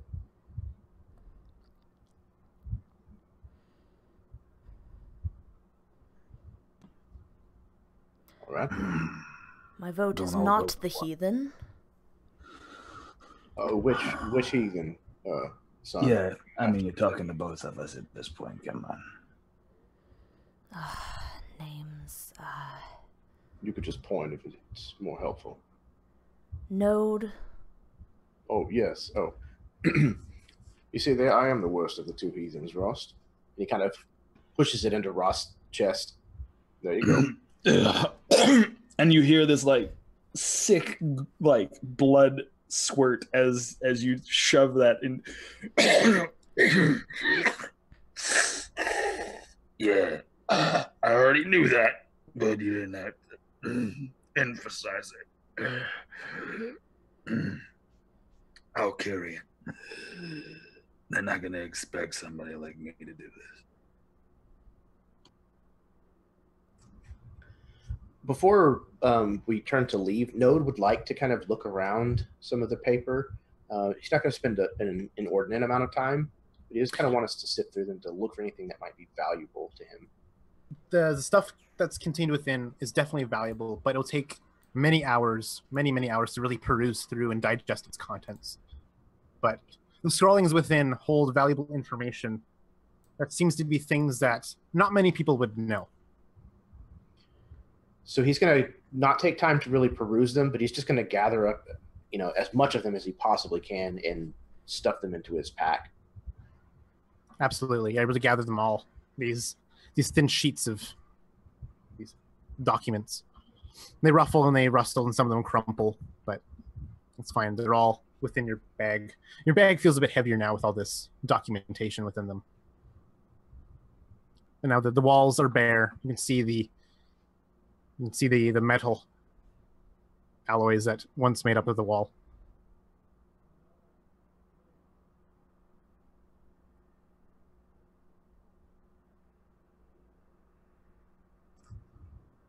I don't hear you anymore. You're cut out. Did you accidentally mute yourself? He didn't have the muted symbol on his screen. He just Yeah. stopped. Yep, it just stopped working.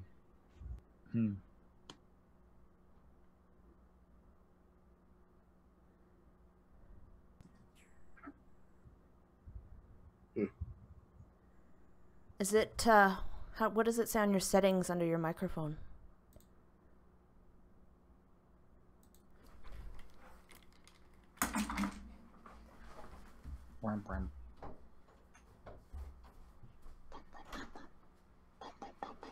How about this thing? Does this thing work? That works right now, yeah.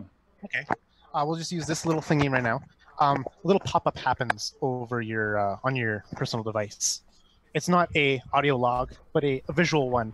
It seems to be some kind of mug shot. It's only in green and black, as your personal device only has those two tones that it works with binary color scheme.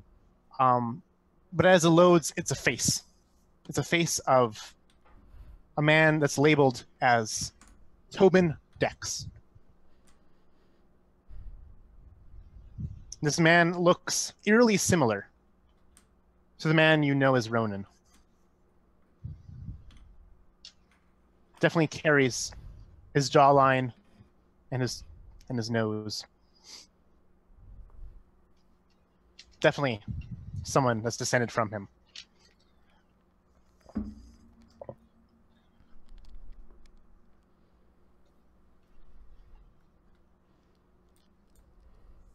So I guess then the plan is to head back out.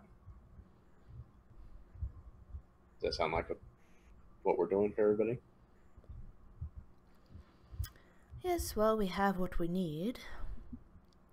No reason to Undala stay would here. actually take a little bit of time after the message had played.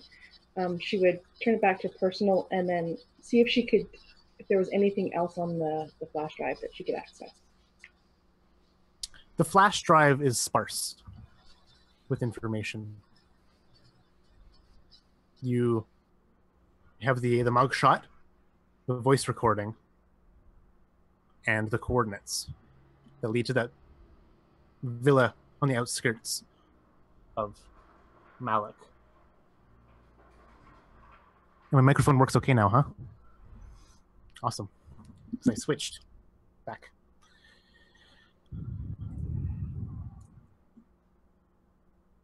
And so do you climb out of this cavernous structure back to the sands above?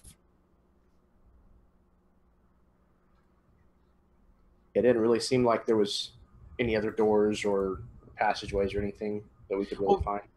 The structure continues onwards, further beyond this door, but by the grade of the by the wall or the floor, it had to taper to some end sooner rather than later. But there still is more yet to be discovered.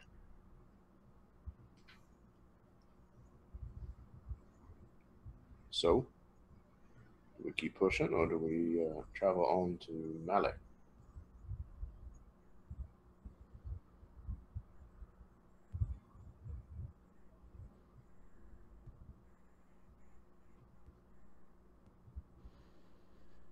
I think Rost is kind of thinking it over, and he looks to the other two. What do you think? Well, I see no point in continuing on, but if you guys have want, then I will follow.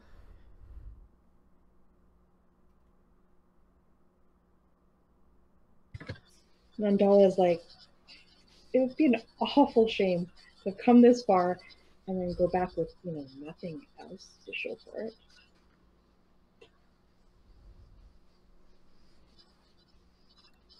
Ah, yes, so obsessed with possessions. Very well.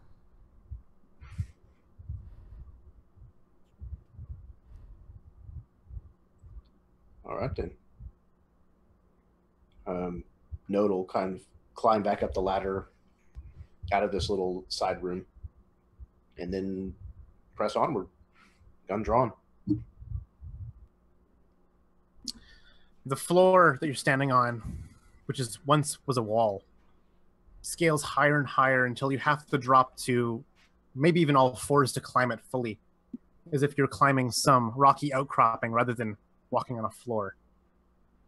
And as it comes almost vertical, maybe using the handholds, the railings I described earlier support, you see a large set of doors, the same mag lock setup as the prior one, but easily twice the size, that dominates the center of this wall.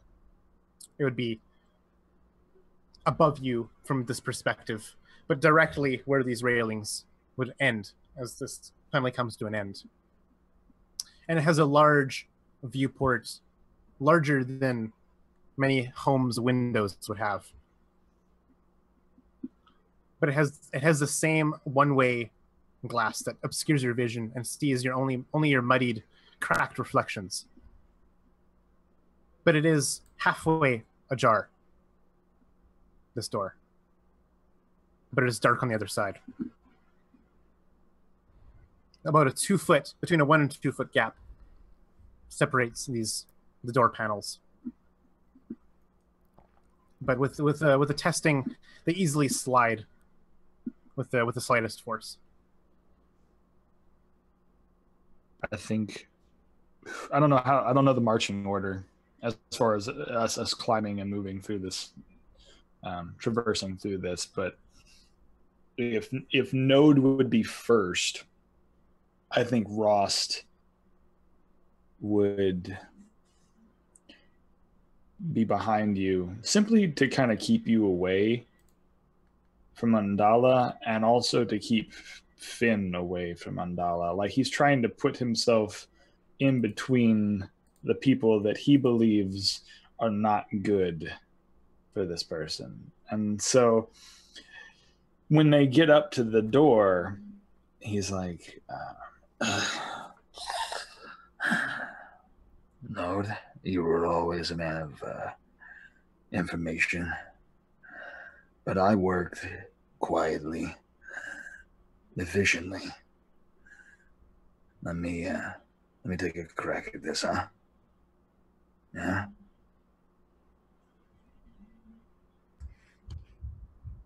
By all means. Yeah, I think you would see Rost like take the glow rod that he has, and as he's climbing up to get to this ledge of the door, he's gonna take the glow rod and then just gently like roll it into the room, right? Not trying to make much noise, but I'm gonna try to roll it into the room so we get some sort of almost like a flashbang, you know, like roll it into the room, kind of see what we can see, and then try to sneak into the room itself. The room, since it's on its side, you drop it in and it falls 20 feet before kind of rolling on some wall down below. But it illuminates enough to see that it is a much smaller chamber than this grand chamber you've been walking through. But it is dominated entirely by some sheet of this plexiglass, essentially. But it is obscured by just darkness. You see chairs and terminals, each on their side, some broken and skewed and fall into the ground. This was a cockpit of some grand voyaging void sail that once dominated the stars thousands of years ago, but now lies derelict beneath the sands where you find yourselves. Things like this are usually claimed instantaneously by the agents of the Mancer-Kings to be disassembled, studied, and taken, and the knowledge of them taken away from the public. You, however, as intelligent folk with many contacts, know of their existence. But to actually see one physically is just still awe-inspiring to most of you, if not all of you.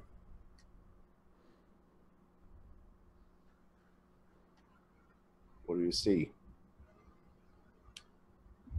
I kind of hang over the ledge and I look down and I see what what you described in the glow. And it's this weird, wet, disgusting whistle coming from a man who has no nose.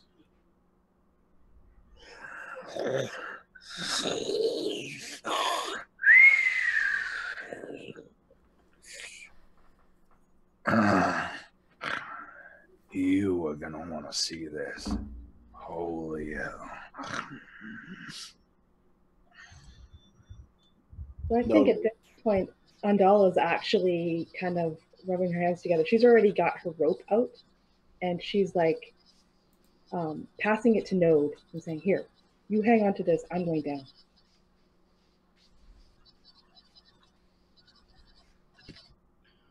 Sure thing. He'll kind of hook it around himself so that he can belay her.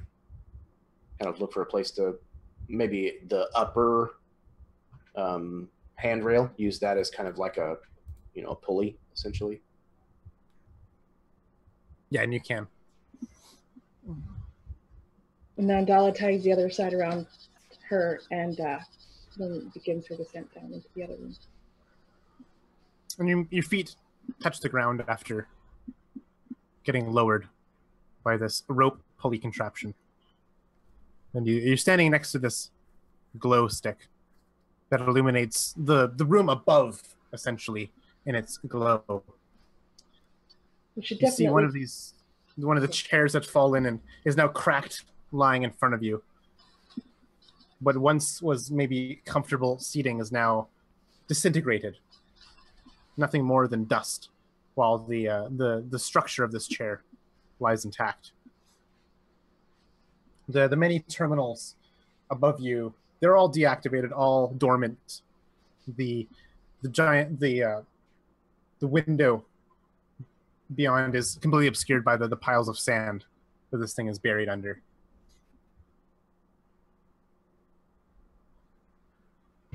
So she'd untie herself from the rope and then bend down to pick up that glow stick, that glow rod, and maybe try to work her way along, if we're on the wall, towards something like where she can reach one of these, like either a terminal or pad or something that would be on the wall. You notice that every so often you find ropes that have been affixed to the ceiling above you that dangle now down to you. And you're able to climb these ropes and access these devices. And you see that there's essentially chalk mark writing all over the floor of this cockpit. The same writing that you saw earlier of the man who dwelled in that dwelling in the room prior. But it's too smudged. Some of them have been blown away by gravity and other passings of time. Is there anything I can make out? You're able to make out some words here and there, such as void sail, inactive, power source, location, destination, origin, words of this nature, but no common phrase can be found, no actual intact meaning. It seems that through studying these words, you're able to understand that the man who's looking at these was definitely studying this device, trying to get it operational, just kind of testing for bugs or just trying any kind of way to get it started again. But as you look around, and you can evidently see that it was unsuccessful.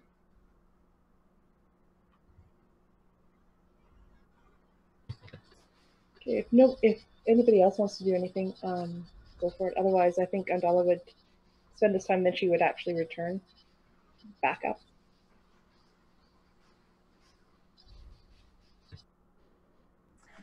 Now that Node has kind of gotten himself into a position where he can kind of lean over the door frame and kind of look down into this space, he kind of looks over at Rost. He says, so it looks like it was a ship. Yeah, that seems to be so. Voids. I hadn't seen something like this ever. I heard rumors about one like this, but this is insane. Well, you think we could get it running? No, but I'll claim one victory for today, since I called it when we were on the surface.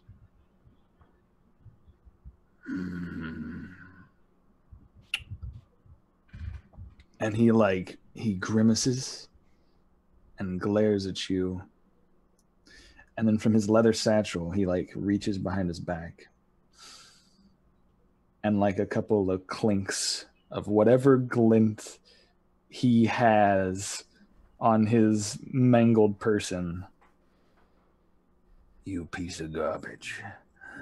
Well, I hate to take your money, but he'll grab it. Yeah, whatever.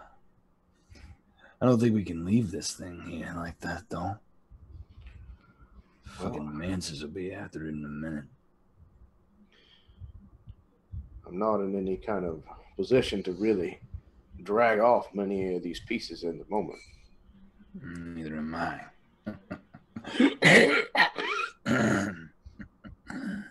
But, I mean, we gotta at least take something back, right? It'd be dumb not to. Well, I've got something. He kind of passes his backpack. But if I can find something that's worth more to me, then yeah, I might take it back as well. Connor, would there be anything that would stand out in this room that would be worth anything at all for us to take back? anything you could remove from this cockpit room especially would be valuable. Whether you're just ripping circuitry from circuitry, that circuitry itself would be highly, highly valuable. Yeah. As it has technology that most people of this moon do not have. And as much as I would hate to destroy a very good ship, we can't take this ship out. So I think Rost is like, hold the fucking rope. I'm going to be back in a second. Ugh. And the one thing I would like to do, right? If I go down in there, the one thing I'm looking for as a scavenger is navigation parts. I want to find things that make this, that would give us information about other planets, other things. There's like, if there's an opportunity for me to go scavenge elsewhere, or the idea that I could possibly get off this fucking rock, that entices me. And the key to that would be somewhere logged within the data lorium files that exist on the hardware of this ship. You're able to find those after hours of searching, if you wish.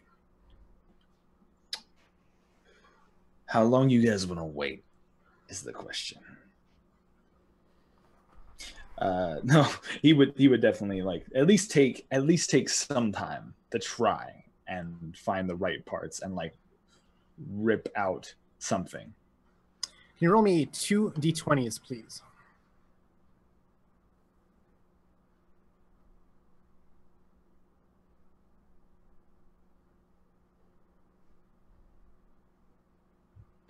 A 10 and a 14. So you find 2,400 glint worth of technology that you can scavenge and hold on your person. This is a gold mine, essentially. And I'll need you, please, to give me an investigation check.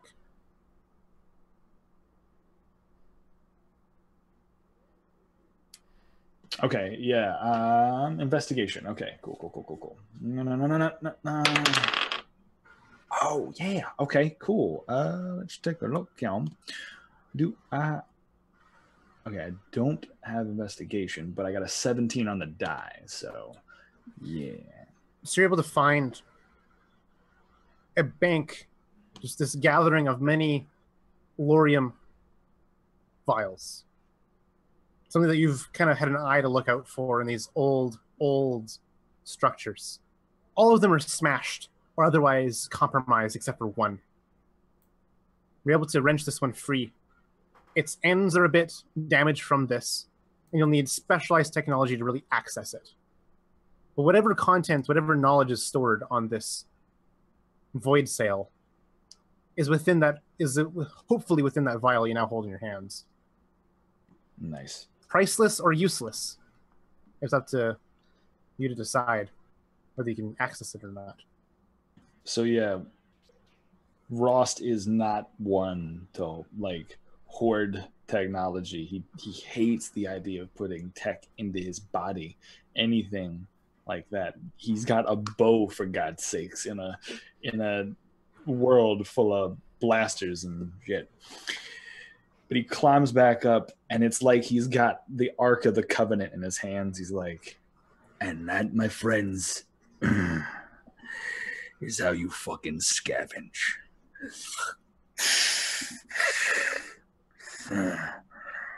Worth every minute of it. No. And it has been many, many minutes. In fact, probably a couple, maybe even 8 hours, 6 to 8 hours of just him rifling through, picking over things, tossing the actual scrap away from the good stuff, as he has this just bag full of various circuitries and technologies and things that no one on this moon could ever replicate. In the meantime, what are the three of you doing? I think during this time, at first you would see Finn just kind of sigh as he moves from, he starts pacing, and then he just begins sighing and looking around.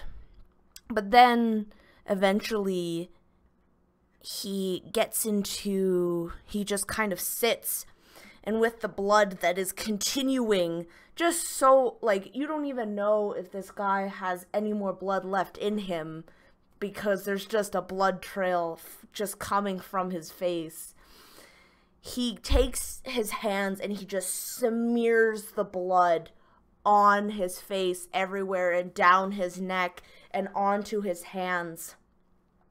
And he gets into a position where he's sitting cross-legged and he places his hands down onto the ground and he begins to mutter what sounds like a prayer, though you can't differentiate the words because it's so quiet and so fast. And that's what he'll be doing. He just sits there for hours unless someone interrupts him.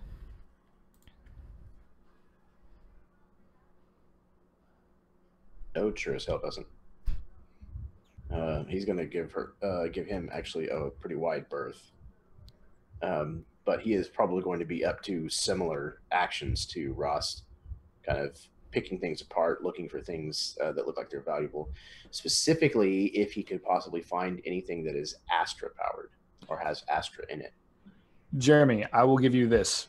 I think while I'm down in that hole, I'm literally chucking chunks up the hole if I can, if it's allowable, kind of just like rifling through, and if I see something, I'm hucking it up there, hoping you catch it and then like toss it in a bag, you know, like definitely full on Raiders style, like lift, chuck, lift, you know. Yeah, sure.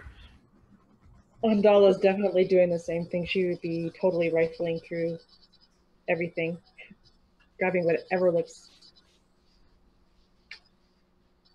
useful. The unfortunate thing about Astra in its non-refined processed state, it is very unstable and it dissipates within a few years. And so the unfortunate side effect is that this ship essentially is devoid of Astra, with the sole exception for the vial of Lorium that Rost has. Otherwise, it's long dissipated and evaporated and disintegrated and deteriorated as things do over the passage of time. And so you're not unable to find anything of that nature.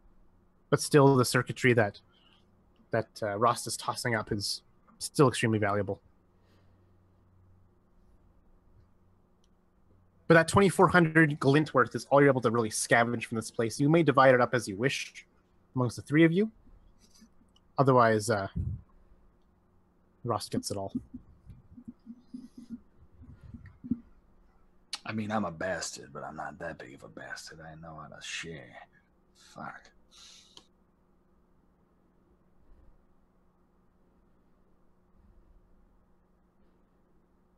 So I imagine that like you said, we probably set up camp here and spent the night.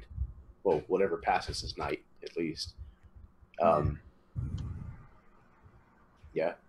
And maybe, I don't know if we would have even set a watch. Like, it doesn't seem like there's anything here currently. Yeah, we're in the middle of nowhere, and it's pretty much buried underneath these sands. So, like, yeah, maybe set up like some kind of alarm system or trip wires or something like that in the dark. Yeah, I think that'd probably be sufficient. Yeah, you're able to do so. You probably have them on your person as just survivors and people that are on your own. You have ways of alarming yourself to intruders, whether that be some application you have on your personal device or some contraption you have. You set up your water reclaimers at various points on the walls of your camp just to collect what atmospheric moisture is available, and it distills it into liquid form that you can drink in the future, drop by drop. But as the day turns to night, the temperature drops severely, as it always does on this moon.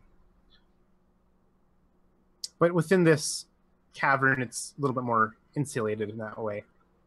So you feel the slight chill of night, but not nearly as drastically as it is on the surface. And so does Ross return from his scavenging with bounty in tow. Yeah, absolutely. Your water reclaimers have done what they can before their filters have been used up to be discarded and replaced with another. No intruders come across your camp in some buried, forgotten ruin out in the middle of nowhere.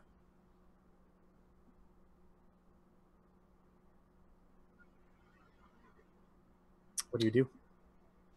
So it's evening, morning, whatever it is, right? Whatever it is, because we can't see the sun. We can't see the surface. I think Rost is probably the first to stir in the morning because he doesn't sleep well. He barely sleeps out on the frame. And so he wakes up first. Hey. And he's waking up Andala. Hey, wake up. And she kind of groans a little bit. She's like, what? What do you want?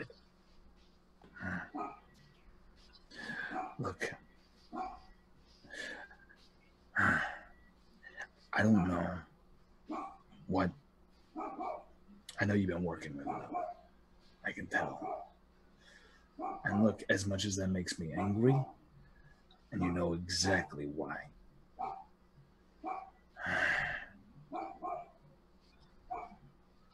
I just want to make sure you are safe. You understand? He's not the safest person to be around. He's always been good to me. You just wait till he screws you over.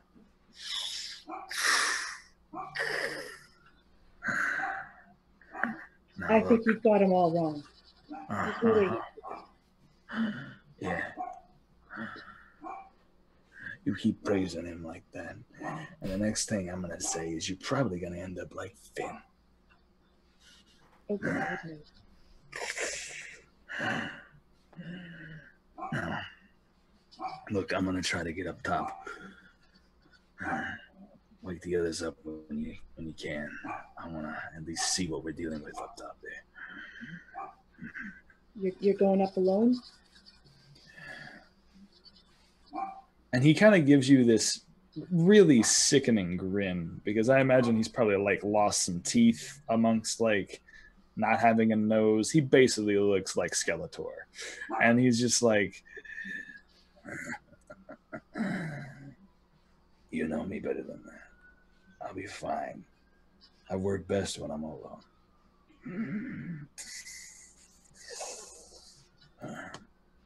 Be careful.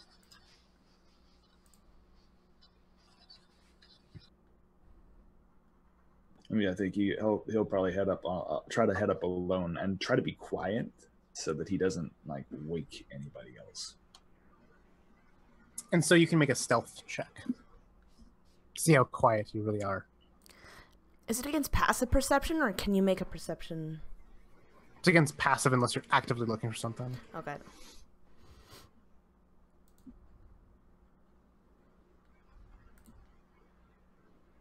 Okay, cool. That is... Ooh, that's very nice. That is going to be a 23. 20 lots is good enough. 20 lots. You climb your way to the surface, and you see the wet remains as a sandstorm had passed, picking up sand and depositing it elsewhere. It exposed almost the entirety of this void sail completely now. As out in the open, you realize you're about 20 feet off of the actual ground on this giant hill and there's smoke on the horizon. And it's heading towards you. It's maybe a mile or two off. Oh, shit. Okay. So I can see all this from when I get up to the Yes. surface? It's a clear sky, no haze, as it's a calm morning. All right. The sun is the distant sun of this moon is peeking over the horizon. So I think that Rost as soon as he sees this, he kind of, I imagine he probably knows what that is. He knows what that smoke looks like. And as opposed to his stealthy approach up top, he is parkouring all the way back down as fast as he can, rappelling, parkouring, whatever he has to do, going down these trying to go down these shelves. I imagine it's almost like, railings, shelves, like jumping back and forth between two buildings, Yeah. as best his withered body can. I'll need to make an acrobatics or athletics as you descend back into the bowels of this void sail. All right.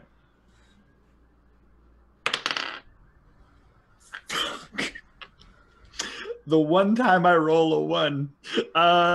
Let's see. Hold on. Let's see what this is. It doesn't really matter, but I rolled a nat 1.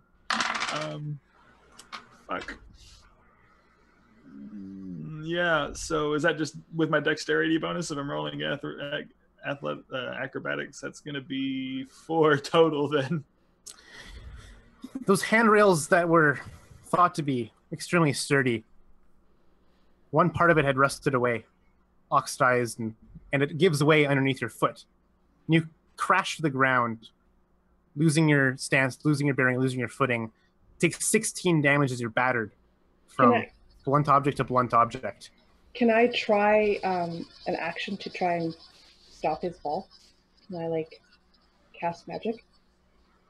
If you are, so I imagine this is about maybe 100 or so feet away from your guys' camp. I went up by myself and was quiet, and now I'm coming back down. So this wasn't on top of the he wasn't still on top of the ship. This is part of his in time back where those crates were. It's kind of where this clumsy happened. So I'm about two to 3 rooms away from, probably 2 rooms away from you at this point. Okay. Right, Connor? Just mentally, I'm about 2 rooms away. Well, yeah, it's part of this long chamber you guys are in. I don't know if you guys camped in the cockpit or in the main chamber. It's still kind of just this big contiguous area. Right. But distance-wise, it's 100 or so feet. But the sound definitely would. If you were not awake already, it would be now. Yeah, I think Node actually is kind of up and has his carbine pointed up in that direction, almost in one fluid motion. He's kind of looking around. Who's there? You better sound off. Shit. Yeah, you run. He kind of gets to his feet and starts heading that direction. Andalo, as soon as she heard the noise, she would have started running in his direction. They're coming. Oh, Ross, you trying to make off with all of our loot? No, you son of a bitch. Oh. I'm not trying to make off with the loot. They're coming. Who's coming? Who do you think, genius? Well, I'm not expecting any more friends. I saw smoke on the horizon. What do you think that means? All right. You know. Well, we need to get what we can get out of here. Real fast. He props himself. He's propping himself up on that bent staff. Fuck me for trying to climb like that. You're an old man, Rust. Fuck, what are you thinking? And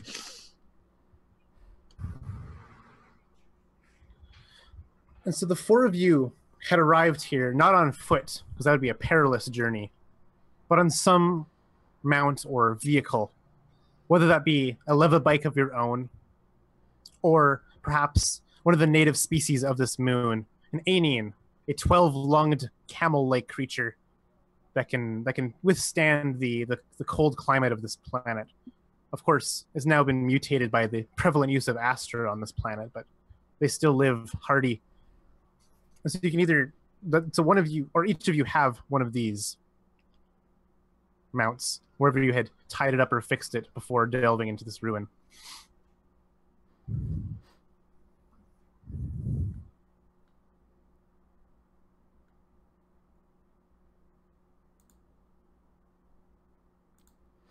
I think that Finn would have probably woken up shortly after and come up and kind of saw all this.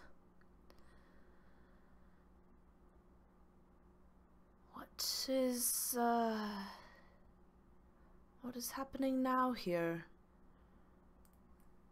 I suppose we should leave then.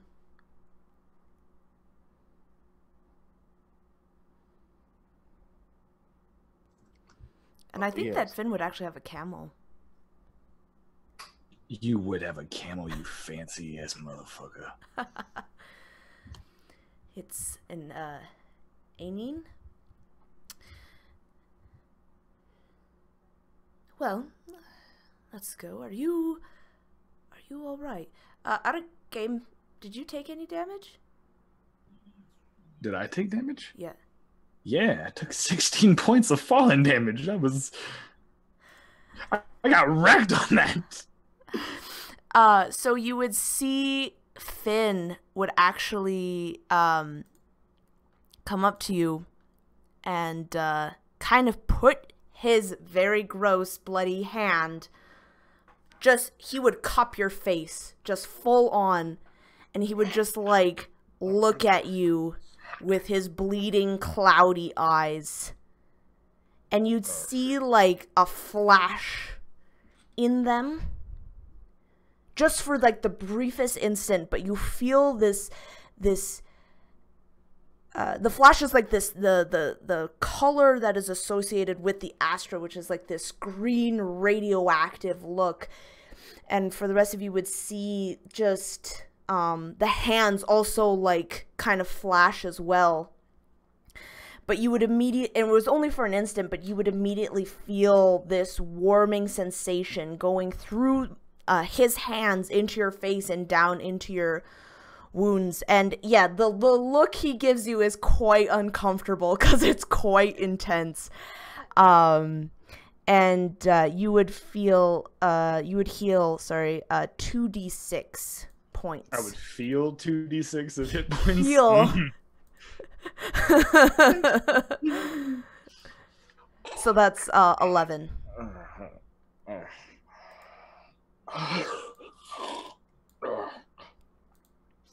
Thank you.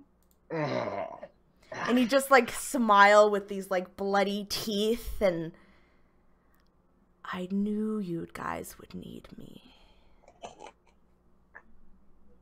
And he holds that stare just for a bit too long before he looks up and begins to climb. And is the nature of Astra on this moon? The wounds that you've healed are not healed as if through some magic restorative means. They're more galvanized and knitted and mutated together in twisted ways, pussy ways, but enough to really mend the bones. But they're probably not going to ever be the way they were before. A sloppy bandage. Should I roll on the mutation table just to see what other mutations she just gave me? Like, thanks for giving me no mouth. Yeah, go for it. Okay, fuck. I was playing around, but sure, let's do it. What do I do? D20, right? Yeah, D20. 2, which means a 2 means that I don't have it up. Do you know? I don't have it up either. Oh no. Okay, I'm gonna get it. I'm gonna get it. I have it right here. Uh-oh. You have a 2. You have a 2 mutation.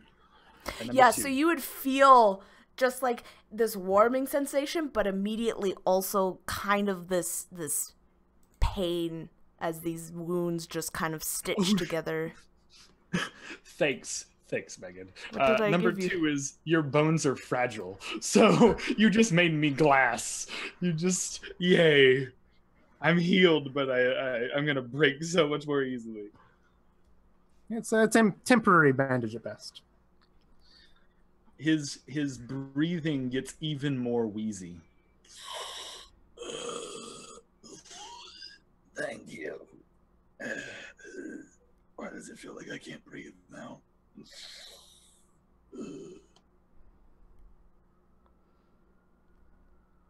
So Node has been like hastily packing up what he can from camp just as quickly as he can, and has now headed back over to his rope, trying to climb up out of there.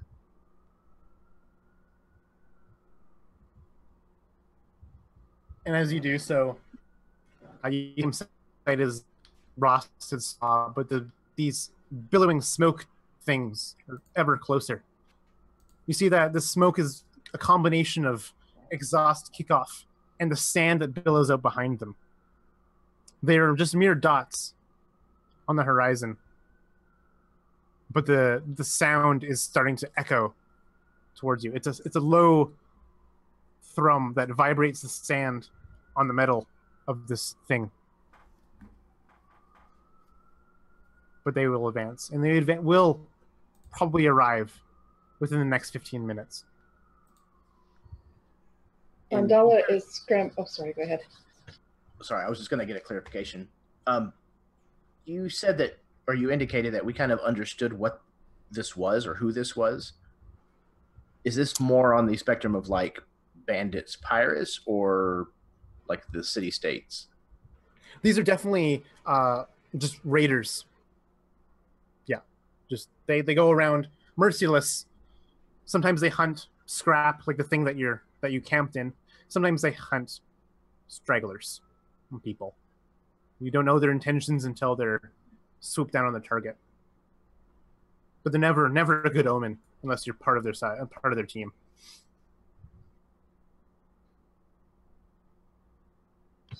So Andala would have been scrambling up the rope as soon as Node was up.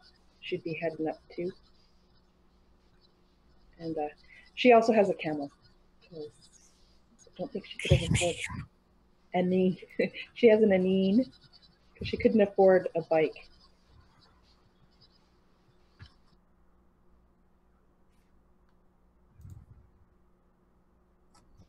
As far as... Sorry, go ahead. I think that Finn would scramble up after Andala. So you'll see the same sight of these raiders swooping in. 15 minutes soon becomes 14 minutes, soon becomes 13 minutes, as they press onwards and onwards. As they become more and more clear on the horizon, you see that they're numbering at least a dozen individual riders. Maybe they're doubled up on these vehicles, maybe not. You can't tell. But there are many. Yeah, with no hesitation, as soon as Andala is up on top, she is going to,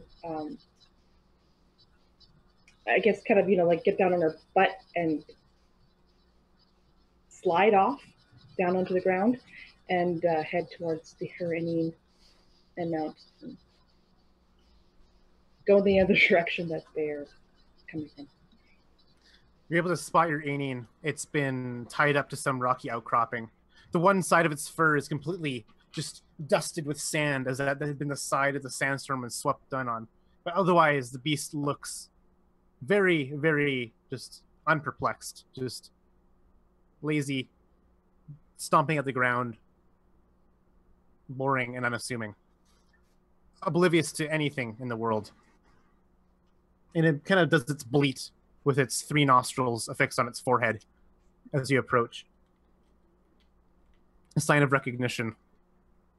You're able to untie it and climb up onto its mount, wary of the many holes it has in the side of its body that go directly to its lungs as it breathes through these flaps on its side rather than through its head.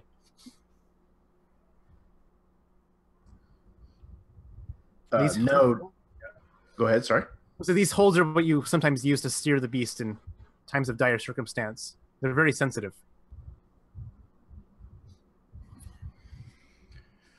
So, Node, after the last person has come up out of the hole, he's going to very quickly kind of coil up this rope and grapple hook and kind of stow it away.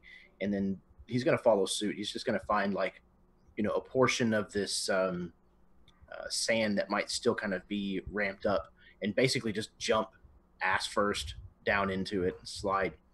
And he heads over to his ride, which is definitely a levibike, and starts stowing things on it, strapping them down really tight.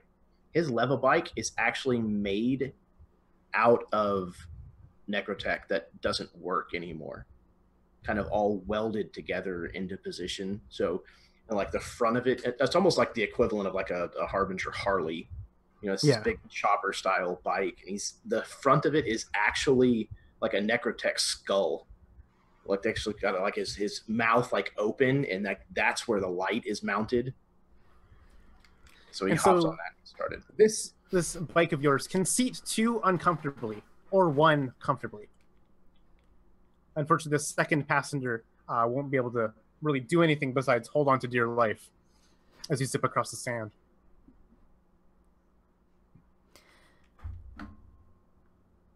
Finn would go up to his Anin and see that the bloody tribal symbols that he had put on this Anin had kind of been weathered away by sweat and all that, so he just kind of takes a few minutes and just wipes his face and places it in like these intricate almost like designs across this camel's face, and then just kind of hold its face and put its head to his forehead. And it snorts into your forehead with the 3 forehead nostrils it has. 11 minutes away. Soon becomes 10 minutes. Soon becomes 9 minutes. Rost. Soon becomes 8 minutes and 7 and 6 as they have such a velocity lead on you as you kick off on your mounts or on your levibikes. Yep. Rost, you're the last to mount up. What are you mounting? Rost is definitely low tech. He is riding an Anin, but this Anin is different. I think you said that like they have fur. They are like thick yak fur that can. Thick yak fur. Like, guess what? Half of this yak is tumoured.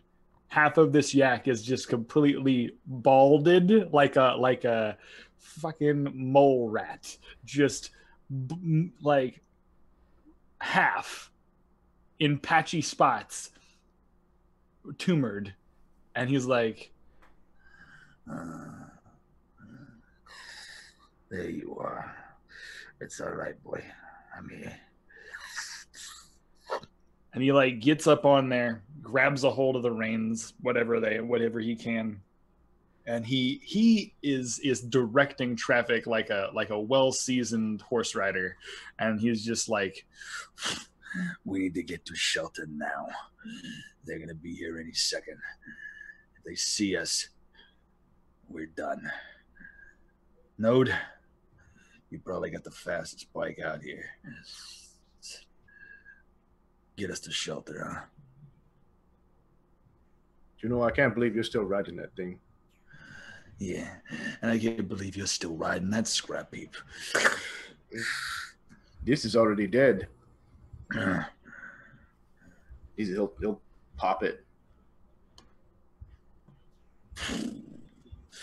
And he pets his Anin. I think that he would affectionately call it Grit, right? Grit and I have been together for a long time. She's still got some fight in her, so why don't you just shut up and ride?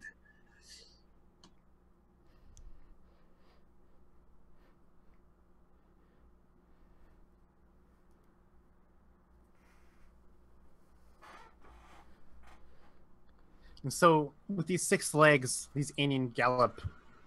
They're at first hesitant and a little bit surprised by the sudden spur to action, but they're obedient, dumb animals.